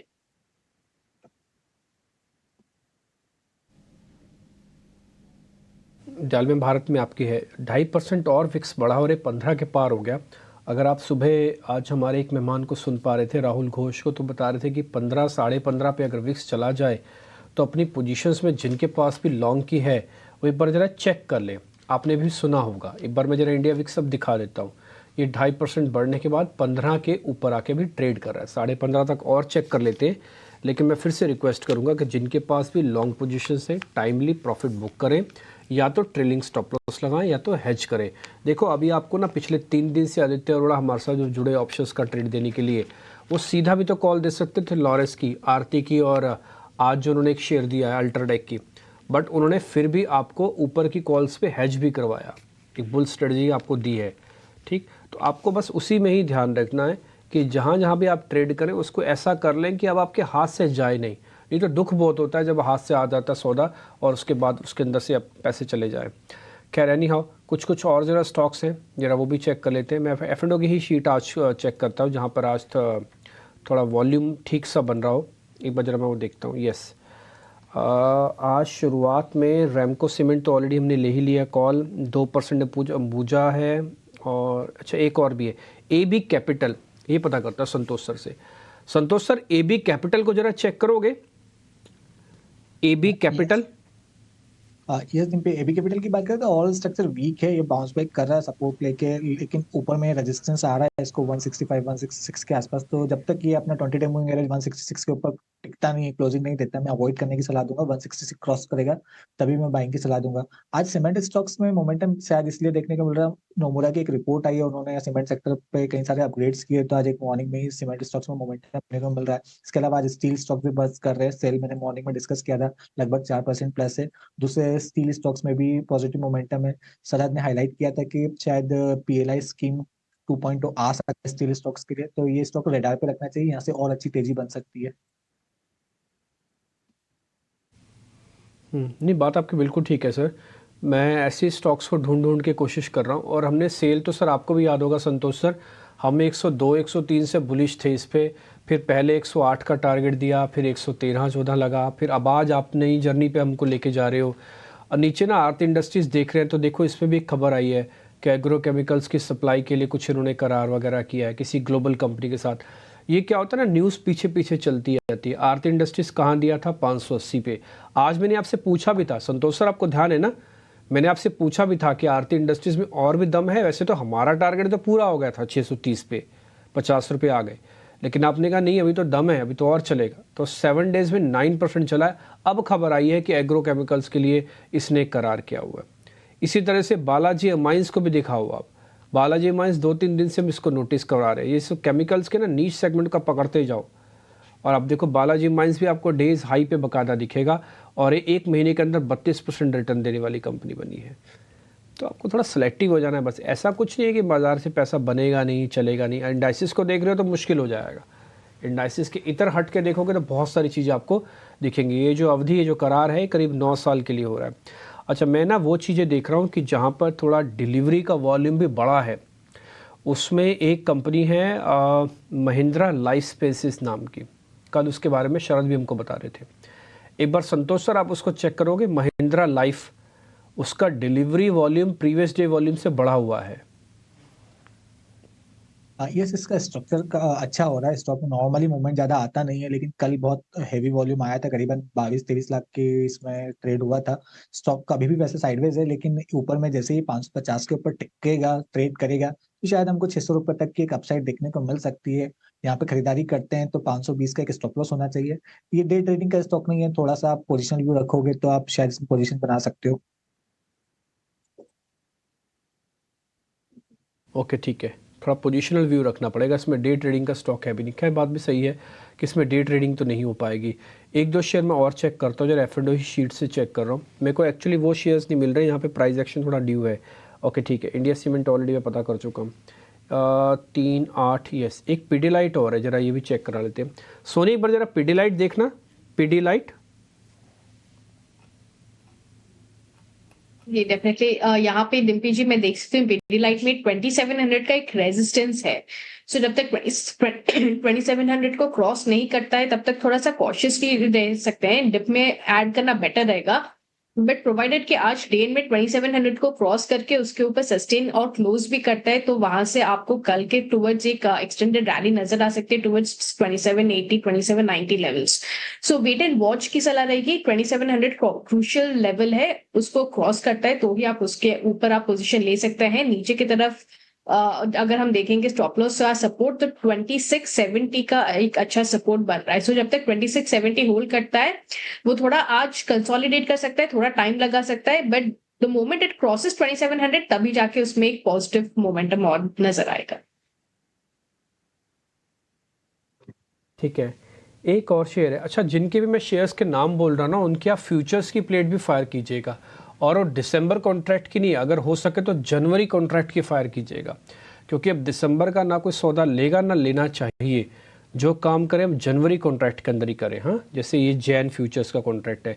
इसी तरह से आप ना जरा अपोलो टायर्स की भी एक प्लेट लेके आओ, फ्यूचर्स की, अपोलो टायर जैन कॉन्ट्रैक्ट। और संतोष सर आप इसको जरा देखना, जरा अपोलो टायर्स आपको ठीक लग रहा है जनवरी के हिसाब से? यस, इस स्टॉक में अभी ब्लॉक डील की न्यूज के चलते एक गिरावट जरूर आई थी, लेकिन अब इंपॉर्टेंट सपोर्ट लेवल के आसपास से 420-415 एक अच्छा डिमांड जोन है। यहाँ से बाउंस बैक देखने को मिलेगा, लेकिन जो मोमेंटम आएगा इसमें 450 के ऊपर निकलने के ऊपर ही आएगा। तो कोई अर्ली ट्रेड लेना चाहता है तो करंट लेवल पर ले सकता है। स्टॉप लॉस थोड़ा सा डीप है 420 का, लेकिन थोड़ा सा कोई कंफर्मेशन का वेट करना चाहता है तो इसको 20 डे मूविंग एवरेज के ऊपर निकलने दे, 450 के ऊपर निकलने दे, तब कोई ट्रेड लेना चाहिए। डन। हालांकि 10 बजने में भी सिर्फ 2 ही मिनट रह गए, लेकिन उससे पहले मैं आपको कुछ लिस्टिंग की तस्वीरें भी दिखा देता हूं। अगर वहां से तस्वीरें आ रही होंगी तो वो भी ज़रा दिखाइएगा, साथ ही भाव भी दिखा दीजिए जो फ्रीज लेवल है।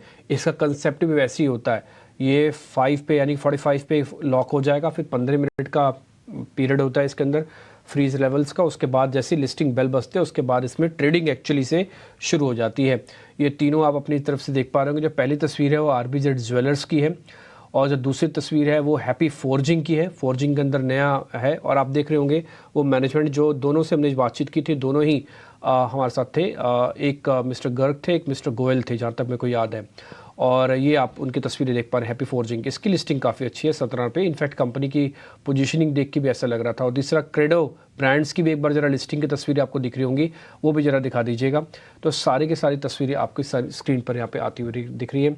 एक ही मिनट के अंदर तीनों की रिंग सेरेमनी यहाँ पे होनी है और उसके बाद आपको देखेगी ये जो बिल्कुल लास्ट वाली आप देख पा रहे हैं ये वो क्रेडो ब्रांड की लिस्टिंग है और इसमें आप वो मैनेजमेंट देख पा रहे हैं जिन्होंने ग्रे कलर का सूट डाला था, मुफ्ती ब्रांड्स के बारे में डिस्कशन कर रहे थे, हमारे स्टूडियोज़ में आए थे, आपको ध्यान होगा। और RBZ ज्वेलर्स की हमने बातचीत भी की थी। तो तीनों के प्राइसेस आपकी स्क्रीन पर लिस्टिंग इन हैप्पी फोर्जिंग के अंदर आ रहा है। वैसे आप देख रहे हैं तो इस समय फ्लैट टू नेगेटिव 2 कंपनीज के अंदर आपको लिस्टिंग की तस्वीरें दिख रही होंगी। ये जो तस्वीरें आप देख पा रहे हैं ये हैप्पी फॉर्जिंग की है, ये तस्वीरें क्रेडो ब्रांड्स जिसका ब्रांड मुफ्ती आप उसको नाम से जानते हैं, ये रिंग सेरेमनी के अंदर आपको पार्टिसिपेट करते हुए दिख रहे हैं सारे के सारे। खैर आगे बढ़ते हैं।